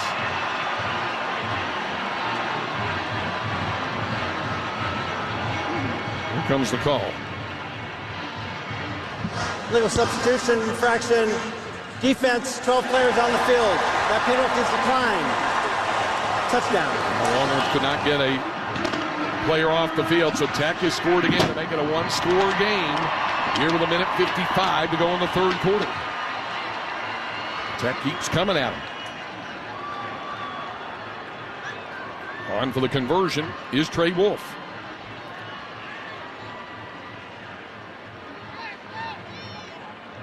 The punter, Austin McNamara, holding. Jackson Knotts, the snapper from Plant City, Florida, sophomore. Extra point try for the Red Raiders is good. So 1:55 to go in the third quarter, and now it's a 31-24 ball game. Red Raiders come right back down the field and score. Let's pause 10 seconds For station identification, you're listening to Texas Longhorn football from Learfield. XFM, HD1 and HD3 PK, KTAE AM Elgin, K270CO Round Rock, KOKE-FM. Shifts to his left. He's in trouble.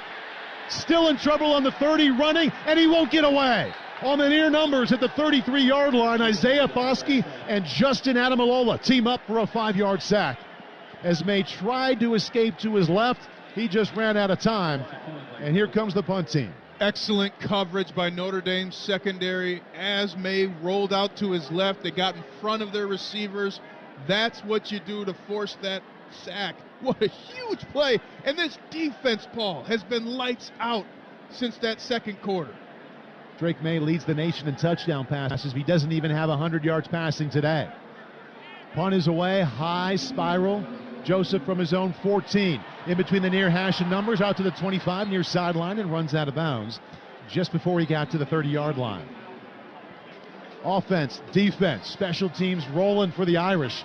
52-yard punt and a 15-yard return. We're in Chapel Hill. We have 7:54 left in the third quarter, and Notre Dame leads North Carolina 38-14. And he escaped. Boy, he had tremendous pressure. I mean, we got pressure on him. I don't know how he got out of there.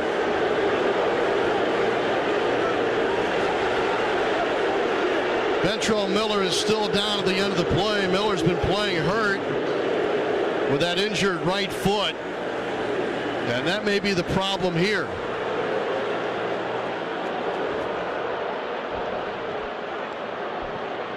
It's a great effort by Ventrell Miller, though. Saves a touchdown. Hopefully he's got a cramp. I'm hopeful as well. Hendon Hooker now with 110 yards rushing. It's the second time he's rushed for 100 yards or more at Tennessee, fourth time in his career. Remember, he was at Virginia Tech prior to his time here in Knoxville. And TV is going to take a break. We'll do so as well. 5:32 to go in the third. 24-21 Tennessee. Back in a moment on the Gator Sports Network from Learfield. It takes hard work to be the best in the game. Planning, commitment, resilience, sweat. That's why Old Dominion Freight Line, the #1 national LTL carrier for quality, works hard to be the best in the game and is proud to support those striving to be the best in theirs. Old Dominion Freight Line, official freight carrier of the Florida Gators, helping the world keep promises. Meet Harper, teammate at Truist. Hello. She was born to care and always had your back. Like the time her friend's bumper car took a gnarly hit. Oh no! His retainer went flying, but Harper caught it before it got crushed.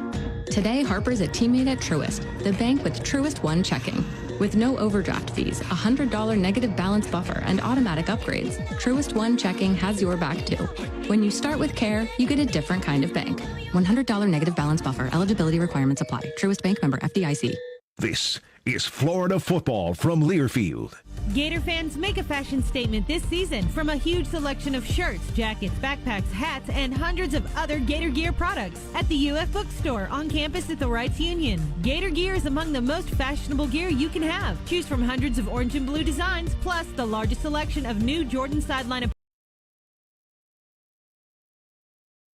Dive kick. Price signals for a fair catch and fields it on the run and around the Tech 32. I believe that's where they'll spot that. Yep, at the Texas Tech 32-yard line. So the punt will set Texas Tech back to the 32-yard line.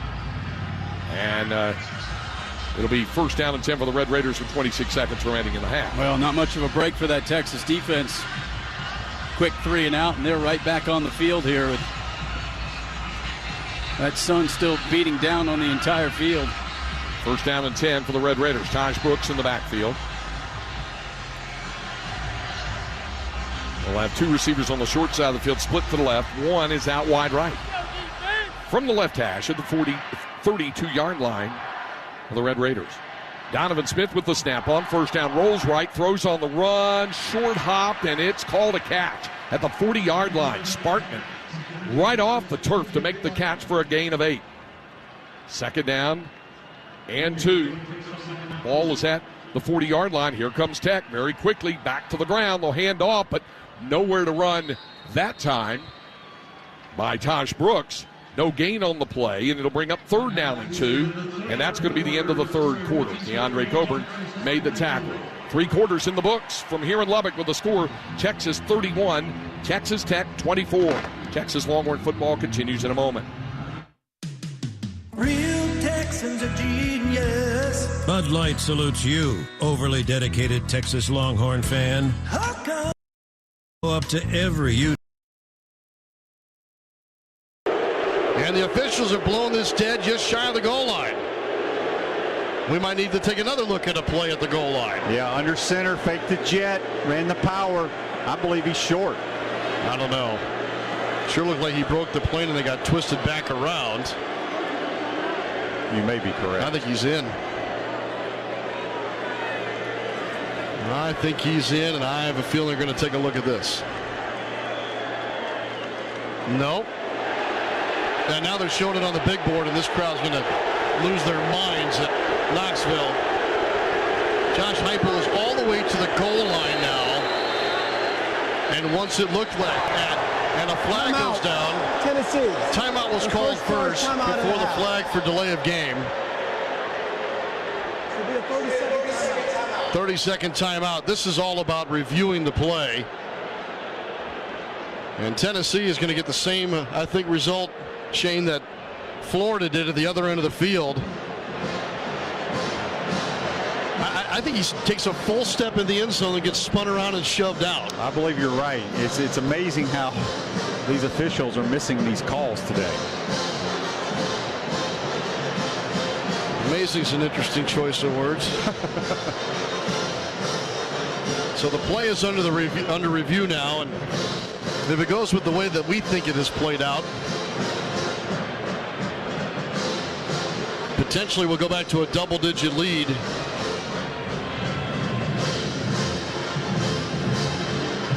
The referee has not left the middle of the field. Tennessee may be thinking, well, heck, 3rd and goal here, inches needed. We'll just score a second time here. This crowd is just letting them have it.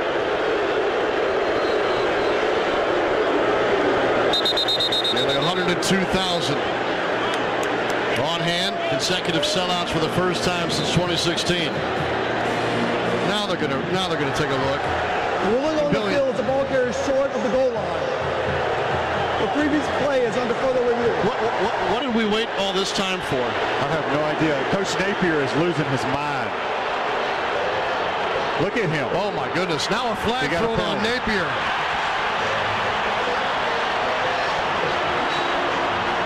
Napier went ballistic after the balls were granted a review at the end of the timeout.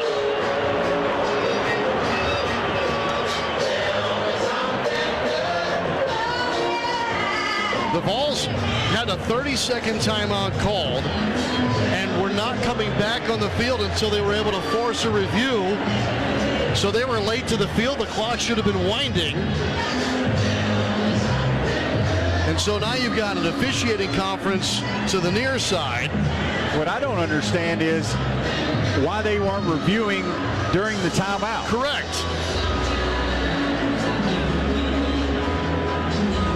This is not going to be a kind review for this officiating crew, led by Scott Walker.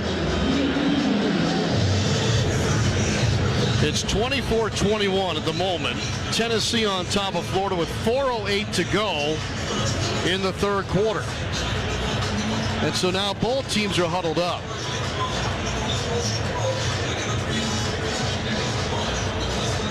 I mean, this is amateur hour right now in Knoxville.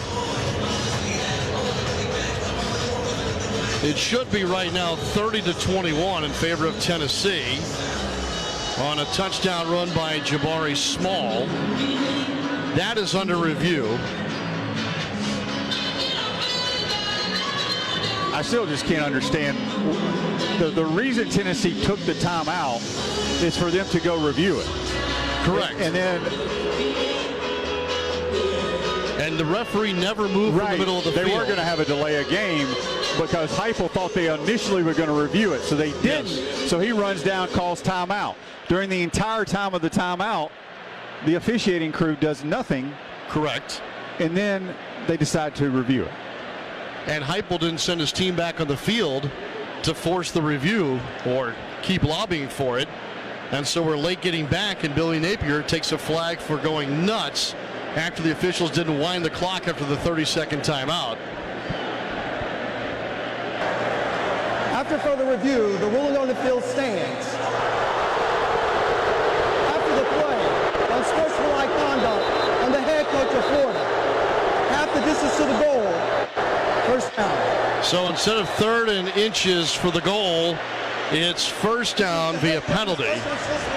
Conduct foul of the game. So a fresh set of downs after the penalty. And literally Tennessee needs to move this football about the length of my partner's right foot. What are you, about a size 13? No, I'm on 11. 11. You're still. Yeah. Your 11 gets him in. Hooker, shotgun snap. Handed off to Small. Straight through. Touchdown, Tennessee.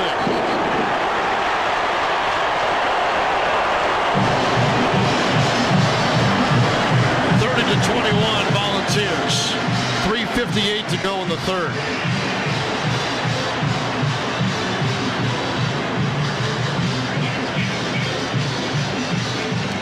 That's the longest duration of time. Up fake. Smith back to throw. Rolls right, looks, and has to get rid of it. Throws it out of bounds, incomplete. And he had Ovia Gofu and Tavondre Sweat closing in on him. It's incomplete, and it's 2nd down and 10. Yeah, that was just a great play by Smith on 3rd down to make that throw with pressure on him. 12 minutes, 48 seconds remaining in the ball game. Texas 31, Texas Tech 24. Tech with a 2nd down and 10 at the Texas Longhorn 41-yard line. On 2nd and 10 with 2 receivers wide left and 2 on the short side split right. Each in single file setup. Shotgun snap. Smith blitz coming. Steps up in the pocket. Got away from one tackler, but down he goes. Great open field stop by Agent Zero. DeMarvion Overshone wraps him up, and that's a loss of 3 back to the 44. That was a designed run there, and they bottled up the middle, and then Overshone came in and plugged it on the right side. Technically, I guess a 3-yard loss because the ball's between the 43 and 44-yard line. Call it 3rd down and a long 12. Can the Longhorn defense get off the field here on 3rd down? Shotgun snap to Donovan Smith. Movement in the line. It's going to be a free play. Looks, throws deep, down the boundary, and it is caught inside the 10-yard line by Trey Cleveland. It'll be 1st and goal, Texas. Texas Tech, 1st and goal on that catch for 36 yards. Yeah, once again, the offsides was clear, so he's going to go ahead and take a shot into double coverage, but Cleveland was able to make the adjustment on the ball. Wow, 2 huge 3rd down plays. So, in the 2nd half, Texas Tech has 12 first downs to 3 for Texas. 1st and goal, Red Raiders at the Texas 8-yard line. 12-11 to go, and Tech bidding for back-to-back touchdowns in as many possessions and trying to tie the score. Donovan Smith out of the shotgun on 1st and goal. Turns, hands the football off, and there just wasn't much there for Taj Brooks. He's stuffed by Vernon Broughton, among others, and we'll see where they spot this. This may even have been a loss of a yard. It's 2nd down and goal back at the 9. So 2nd and goal for the Red Raiders. 2 receivers on the short side, split to the left side for the Tech. They'll line up the tight end Baylor Cup offset on the formation to the right. Brooks the running back. Smith to take the snap from under center. On 2nd and goal, Texas Tech at the Texas 9-yard line. Smith off play action, rolls right, looking, still looking, calls for help, takes off to run to the 10, and then steps out of bounds, forced out of bounds by Overshone at the 5-yard line. It'll be 3rd and goal for Tech. Call it the 4 of Texas, and 3rd and goal at the Longhorn 4-yard line. Yeah, Alfred Collins slipped, but still provided the pressure, but then when he couldn't get him down, Smith had some running room there. 3rd and goal for Texas Tech at the Texas 40-yard line. 11 minutes and counting to play in the ball game. 31-24 Longhorns. Taj Brooks offset to the right side. of Donovan Smith. 2 receivers wide left for the Red Raiders. Tight ends on the short side to the right. Off the right hash at the Longhorn 4-yard line on 3rd down and goal. Smith with the snap turns and keeps it himself to the 2, and that's about it. Byron Murphy made the tackle. It'll be 4th and goal for the Red Raiders at the 2-yard line. Well, they knew they were going for it on 4th if they call that run play on 3rd down, and here we go. Yep, they are going to line up to go for it. 4th and goal, Texas Tech at the Texas 2-yard line. Smith out of the shotgun, sends Brooks in motion, turns, keeps it himself. The Longhorns stop him. They stop him inside the 5-yard line. Vernon Broughton, the first to hit him. Texas with a huge defensive play, and the Longhorns take over on downs inside the 5. Well, they ran the zone read there, but Donovan Smith never had any thought about handing it. Longhorns just bottled it up. They get the stop. Now they got to do something with the ball because they're sitting on their own 2-yard line. Timeout, 10-18 remaining in the ball game. The score, Texas 31, Texas Tech 24, here on the Longhorn Radio Network from Learfield. Why is Texas Mutual Insurance Company such a... Duck 6. Cameron Ward ready. The quarterback, empty backfield now, wants to throw. Going to roll to his right. Pressure. Still moving. And will get not run out of bounds. He's going to take a shot now, and the whistle blows. He didn't give himself up. I'm not sure why they blew the whistle. He didn't hook slide down. He may have stepped out of bounds on the side and then came back in as if to run. He may not have known that he stepped out of bounds. Took a while to blow that whistle, though. Yeah, they did. But if he stepped out of bounds. Stepped out back at the 7-yard line, so that would in effect be a sack. You got to be good here. Almost at the 8. So 3rd down and about 6, almost 7. Snap and wants to throw. Pressure. Throws knocked down but caught by the quarterback and then tackled at the 21-yard line. The ball was knocked up into the air, and it looks like Keon Ware-Hudson maybe. And then Cameron Ward caught the batted ball and then was tackled all the way back at the 21-yard line, and the Ducks have a player down. And it looks like, is that Dorless, number 3?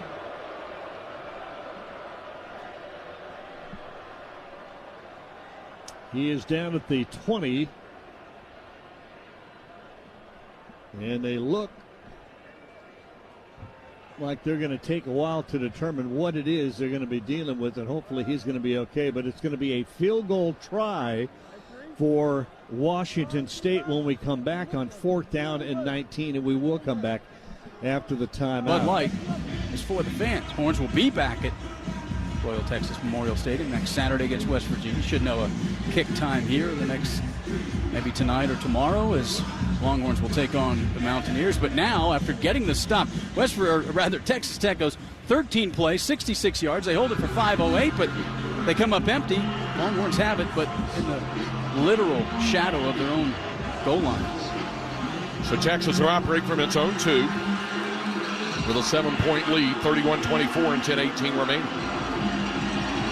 John Robinson will be in the backfield, line up in the pistol. And he's standing about 7 yards deep in the Texas end zone.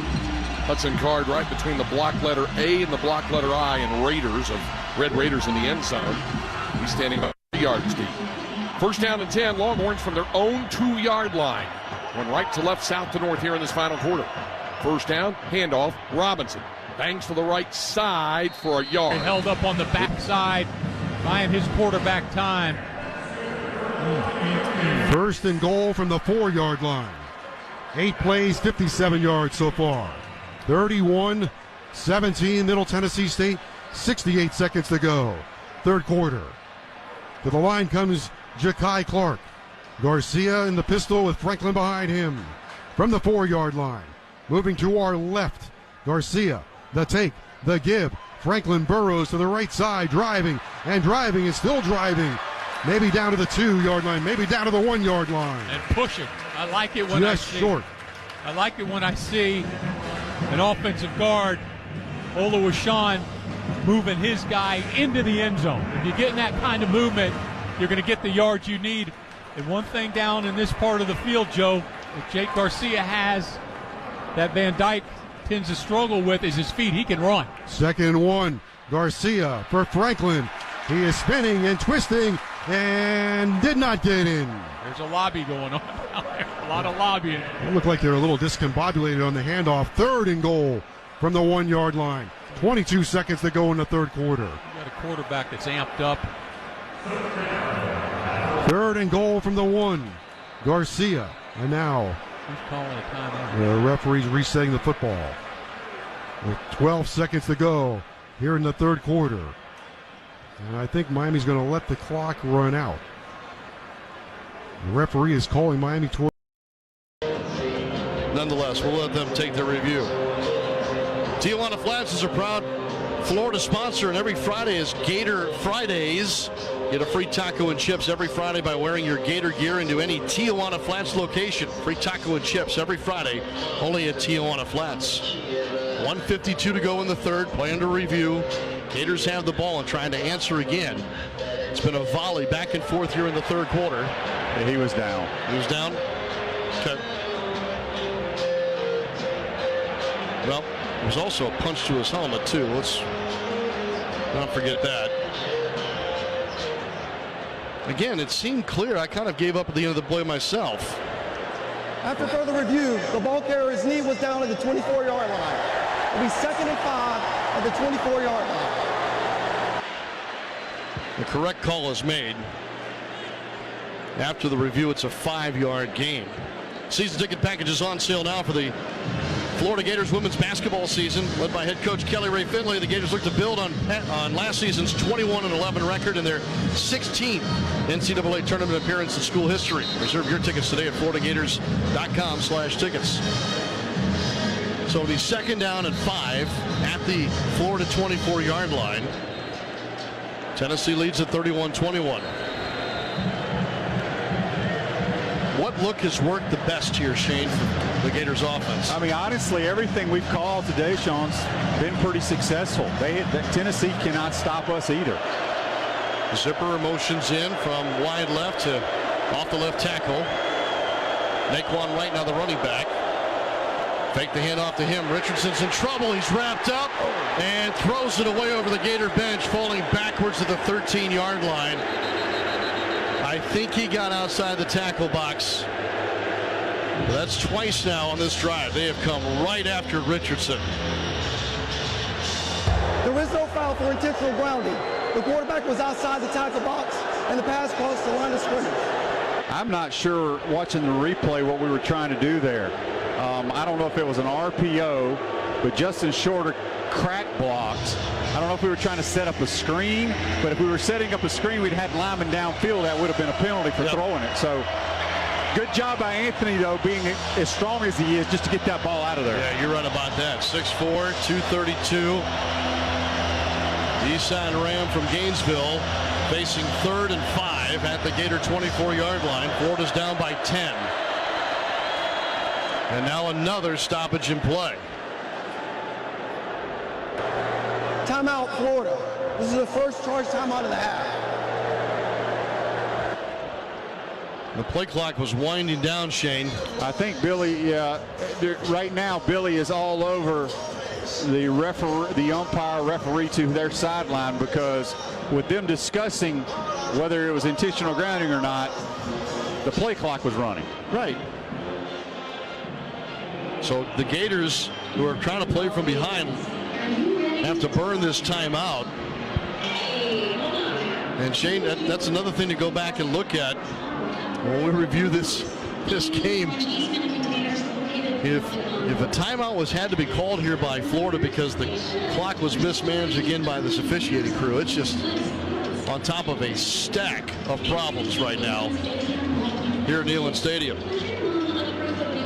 So Richardson up to the minute, 15 of 27, 266 yards, a touchdown. As a thrower, that's the first time this season. Richardson also 2 touchdowns with his legs. And the touchdown pass was caught, by the way, by Keon Zipper, who's had 3 catches for 62 yards. He is the leading Gator, second leading receiver today. Pearsall's got 76 yards, I beg your pardon. We're home next weekend. There are still tickets available. FloridaGators.com. That's going to be a noon kickoff against Eastern Washington. And that will close out this stretch where the Gators will play 4 of their first 5 at home.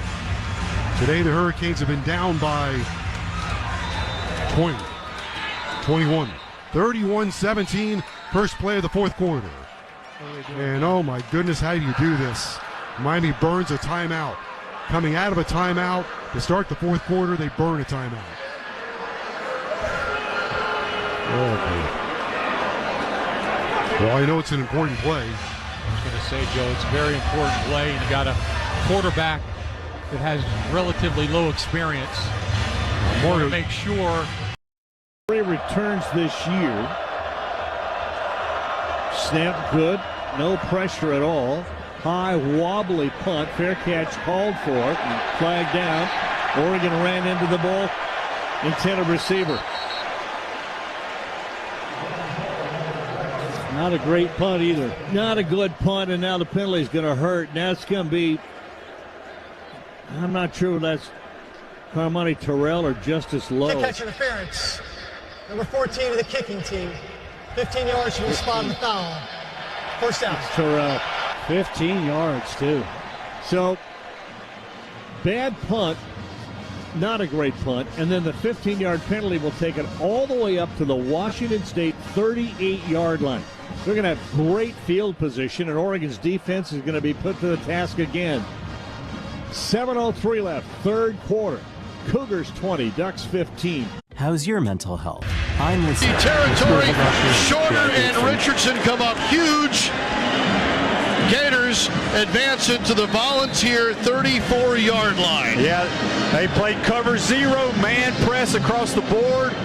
Well, they say scared money don't make money right there. Good throw and catch. 39-yard gain. Handed off. Naquan Wright moving to his left. We'll get 4 on this carry. Just shy of the Tennessee 30-yard line. My goodness, what a catch, what a throw. Shorter's got 66 yards now on 3 receptions. And the Gators on 4th down are 4 of 5 this afternoon. And that's going to take us to the end of the third quarter. So the Gators had the ball at the end of the first, spanned it into the second, and that's when they started their scoring. They'll look to do the same here going from the third to the fourth, down by 10. Here we go. End of 3 in Knoxville. Tennessee 31, Florida 21. This is the Gator Sports Network from Learfield. Nobody protects you from mayhem like Allstate. I'm your friend's lucky jersey that's never been washed, and I'm stanking up the back seat, overpowering all of your senses, so you don't see the brake lights up ahead. And if you have cut rate car insurance, you're going to be all out of luck. So switch to Allstate, save $744, and get protected from mayhem, like me. Average annual savings of new customers surveyed in 2021 who reported auto savings when Water switching to Allstate. crisis after water crisis. Thompson in the backfield, joining the quarterback Donovan Smith. 4th down and 5 at the Texas 25-yard line.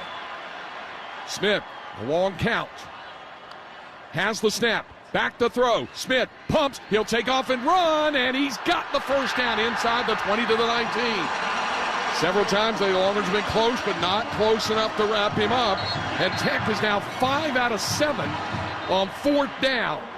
And there's a Longhorn down on the field. Yeah, it's Keandre Colbert, and again, they got the pressure from up the middle, but then he was able to knife through a little opening, and just remarkable how many opportunities the Longhorns have had to get off the field. They got one down at the goal line, but 5 conversions on 4th down for Texas Tech. Well, the clock is stopped here with 8:08 remaining in the ball game. We'll take a timeout. The score, Texas 31, Texas Tech 24. Longhorn football continues in a moment.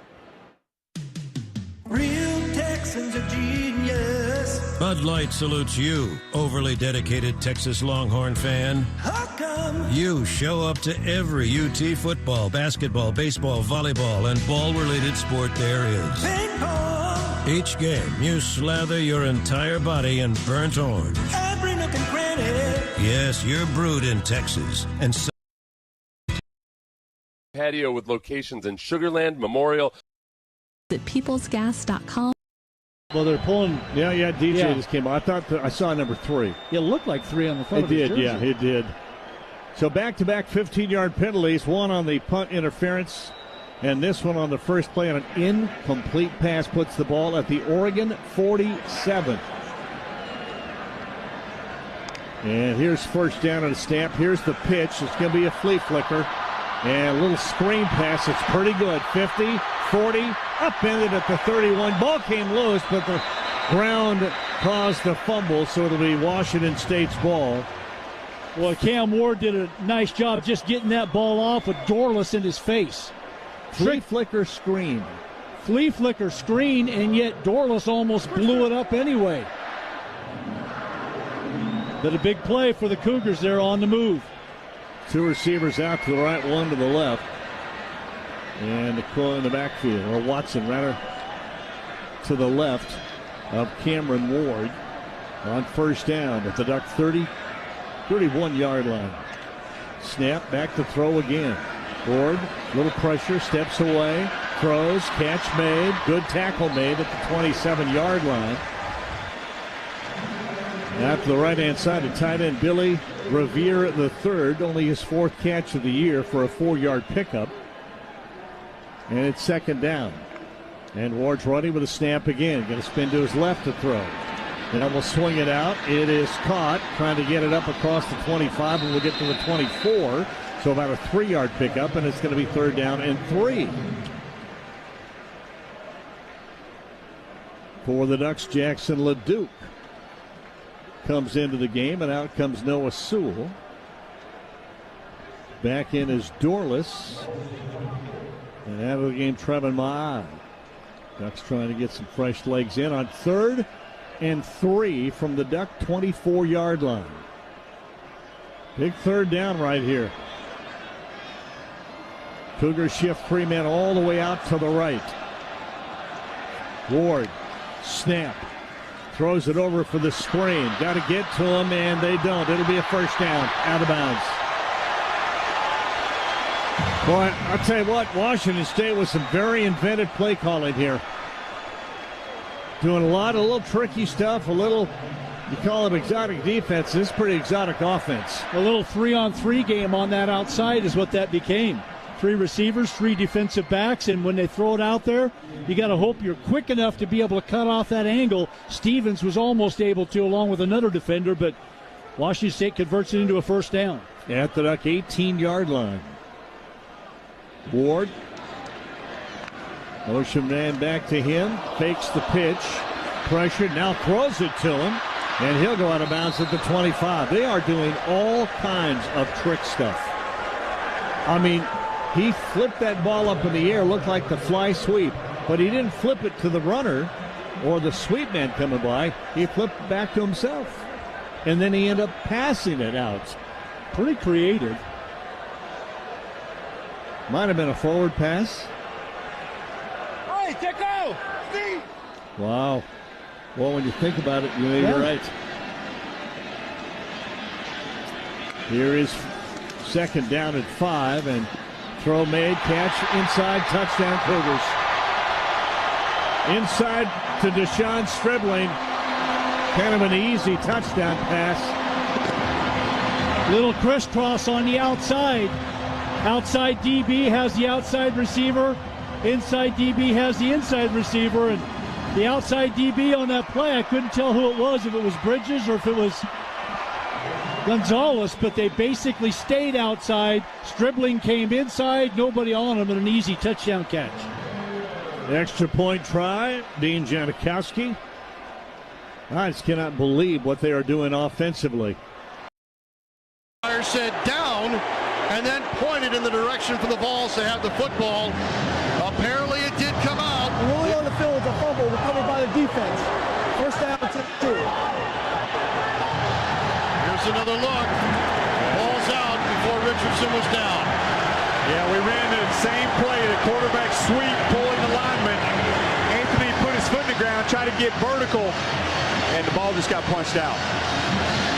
Change of possession. Tennessee gets the stop. Fumble by Richardson. Volunteer football at their own 13. 12:34 to go in the fourth. Step aside for a moment. 31-21. Tennessee leads it on the Gator Sports Network from Learfield.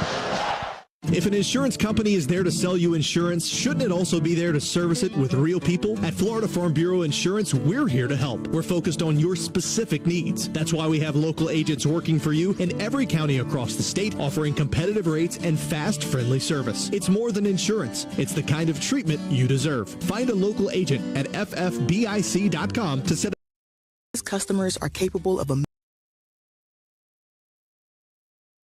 Jalen Hutchings. It brings up 2nd down and 6. That's his 14th touch of the ball game. So 2nd down and 6 from the Texas 29-yard line. Gunnar Helm is in as a second tight end for Texas. Whittington on the short side of the field is split to the right. Roshan Johnson is checked into the ball game. And Roshan shifts to the left side of Card on 2nd down. Handoff goes to Johnson, bangs forward, and he's to the 30, but that's it, only a yard. Brought down after a 1-yard carry by Tyree Wilson. Here you go, 3rd down and 5 for Texas. Yeah, Texas 3 for 8 on 3rd down, and boy, you got to have a conversion here. Boy, you can't ask your defense to go right back out after 3 plays. Clock under 7 minutes to play in the ball game. 3rd down and 5. Card from the shotgun. 2 receivers out wide left. Roshan Johnson in the backfield with it. On 3rd down.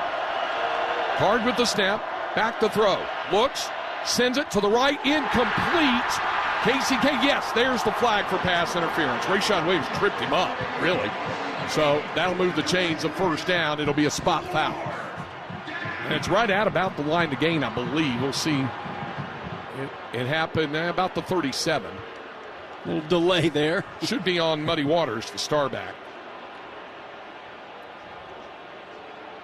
Long conversation for it to be pass interference. Here comes the call from David Alvarez. Pass interference. Defense, number 6. Automatic 1st down for the spotted foul. Kosi Eldridge called for it, but it's a spot foul, and it's right at the 35, the line to gain. 1st and 10. Longhorns at the 35. 6:40 to play in the ball game. Game tied at 31. Bijan Robinson, Roshan Johnson, and Keelan Robinson all in the backfield for Texas. And on 1st down, it is a handoff, and slipping through is Robinson to the 40. A 1st down pickup of 5 to the 40-yard line. Brought down after the 5-yard carry by Reggie Pearson. Roshan running the Wildcat there, and he'll do it again here on 2nd down. Yep, Roshan again lines up in the Wildcat. Hudson Card is the split receiver out wide left. Roshan has the snap, turns, hands it again to Bijan, bangs forward for a couple to the 42. Krishan Merriweather the tackle, but here you go with 3rd down again. It's 3rd down and 3 for Texas. I mean, they're putting everybody on the line of scrimmage. They drop that safety down and dare Texas to run the ball. Under 6 minutes remaining in the ball game. It's 3rd down and 3 for the Texas 42-yard line. Robinson in the backfield. Everybody looking to the sidelines for the play call. They break the huddle. Casey Kane nearest the boundary, wide right. In a slot right is Jordan Whittington. Tight end Sanders. Longhorns got to take a timeout. There was too much confusion there. The players continued to look to the sidelines. That's the first timeout called by the Longhorns today at any point. Did not use one in the first half. Yeah, Sark was frustrated there. They could not get lined up correctly. You got to make sure. You got to be sure here. With 5:38 remaining in the ball game. So it's going to be 3rd down and 3 from the 42-yard line. Will Matthews, I've asked you before these type of situations. What would you opt for here? Well, what I would opt for is, of course, the play action, or maybe even going right back to the Wildcat. The thing about it is as Bijan and Roshan Reed give each other the ball, I think there's a couple of yards in there. I believe those guys can move the ball with that. They need 3, so it's 3rd down and 3 from the 42. Out of the timeout, Roshan Johnson is in the backfield, offset to the right side of Hudson Card. 2 receivers wide right. Tight end lines up on the left. 3rd down and 3 for Texas. Jatavian Sanders shifts in motion. Shotgun snap card. Rolls to the right. Being pressured. Looks. Throws on the run. Incomplete. Or was it caught? It was out of bounds. Incomplete. Whittington. He caught it. Yep. Just did not stay in bounds, and it'll bring up 4th down. I was waiting for the signal, and one official had to confer with another. Yeah, he was well out on the white. So, Longhorns will have to punt on 4th down and 3 with 5:33 to go in the ball game. And the issue is, how much does the defense still have in them after giving up touchdowns on 2 of the last 3 drives? Boy, that was so close. Here's the snap to Trejo. The kick is very, very high. Price will step away from the ball, and it'll bounce out of bounds inside the 20. So they're able to flip the field position for the first time in a while. Tech will start from its 17-yard line with 5:26 to play in the ball game following a 51-yard punt from Daniel Trejo. The score is Texas 31, Texas Tech 31. Longhorn football continues in a moment. Nobody protects you from mayhem like Allstate. I'm a grill at your college football party. My full grease trap? That's something you clean? Now you're smoking your car instead of your... They spotted just inside the 5. Gain of 10.5 on the carry. Trevez Johnson combines with Torrance on the tackle. 2 right, 1 left. Tight end is lined up behind the left tackle. Now he'll motion to the right, line up just off the hip of the right tackle. That's Jacob Warren. Shotgun snap, fake the handoff. Hooker rolling to his left, pulled down, sacked by Amari Burney. It's a loss back to the 8. That was an interesting play call there. That 1st down, they've been running the ball well. They went with a little delayed play action. Nobody open on the back end. Good play by Amari Burney. 2nd sack of the season for the senior linebacker out of St. Pete. 31-21 Tennessee. Clock now at 9:05 and rolling. 2-by-2 set. They're way out wide to each side. 2nd and goal from the 8. Spotted right in between the hashes. Hooker wants a play change. Jalen Wright still in a running back off the right hip of Hooker. Wipes his hands on the towel.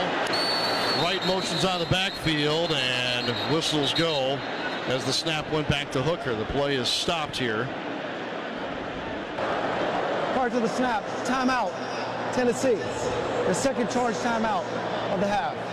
Play clock was winding down, and we have a timeout, a full one here at Neyland Stadium. Step aside, 8:43 to go in the 4th quarter. Tennessee 31, Florida 21. This is the Gator Sports Network from Learfield. Dear past, present, and future football watchers, you know why we're here. The football season is back! Woo! And since that's too amazing to miss a single second's worth, Pepsi is officially giving you permission to always put football first. Like, maybe those in-laws are back in town. Well, better hope they're football fans, because your Sunday is completely booked. Long story short, crack open a Pepsi and don't let anything get between you and your football watching. With love, Pepsi, made for football watching. That's what I like. Every heart has a story to tell. I was driving and my heart stopped. I felt a pop in my chest. My heart was an AFib. My heart was failing. They took me to UF Health. Without my new heart, I would have died. UF Health saved my life. At UF Health, we put our hearts and expertise into everything we do. Visit heart.ufhealth.org and learn how we care for your heart with all of ours. Hey Gator fans, this is Coach Billy Napier of the Florida Gators. Did you know Florida's dairy farmers produce 300 million gallons of milk each year? They care for their cows and the land to ensure a sustainable future so you never run out of fresh Florida milk. All season long, you can strengthen your chomp by entering to win free milk and cookies for a year, thanks to Florida's hardworking dairy farmers. To enter, visit floridamilk.com/gators. That's floridamilk.com/gators. Conecuh Sausage has a tradition of making great-tasting hickory smoked sausage for over 70 years. Conecuh uses the highest quality meats and seasonings smoked over a pure hickory fire to give you that unmistakable Conecuh flavor that you'll crave more of. Always great for breakfast, Conecuh Sausage will also be a hit at your next Gator tailgate. Pick up some today where you buy groceries or shop online at ConecuhSausage.com. That's CONECUH Sausage.com. Conecuh Sausage, a true Southern flavor since 1947 and a proud partner of the Florida Gators. Coverage of Florida football continues on the Gators Sports Network. Once again, inside the Johnny King broadcast booth, here's the voice of the Gators, Sean Kelly. Tennessee comes out of the timeout facing 2nd and 8 at the Gator 8-yard line, 31-21. Tennessee leads it with 8:43 to go in the fourth quarter.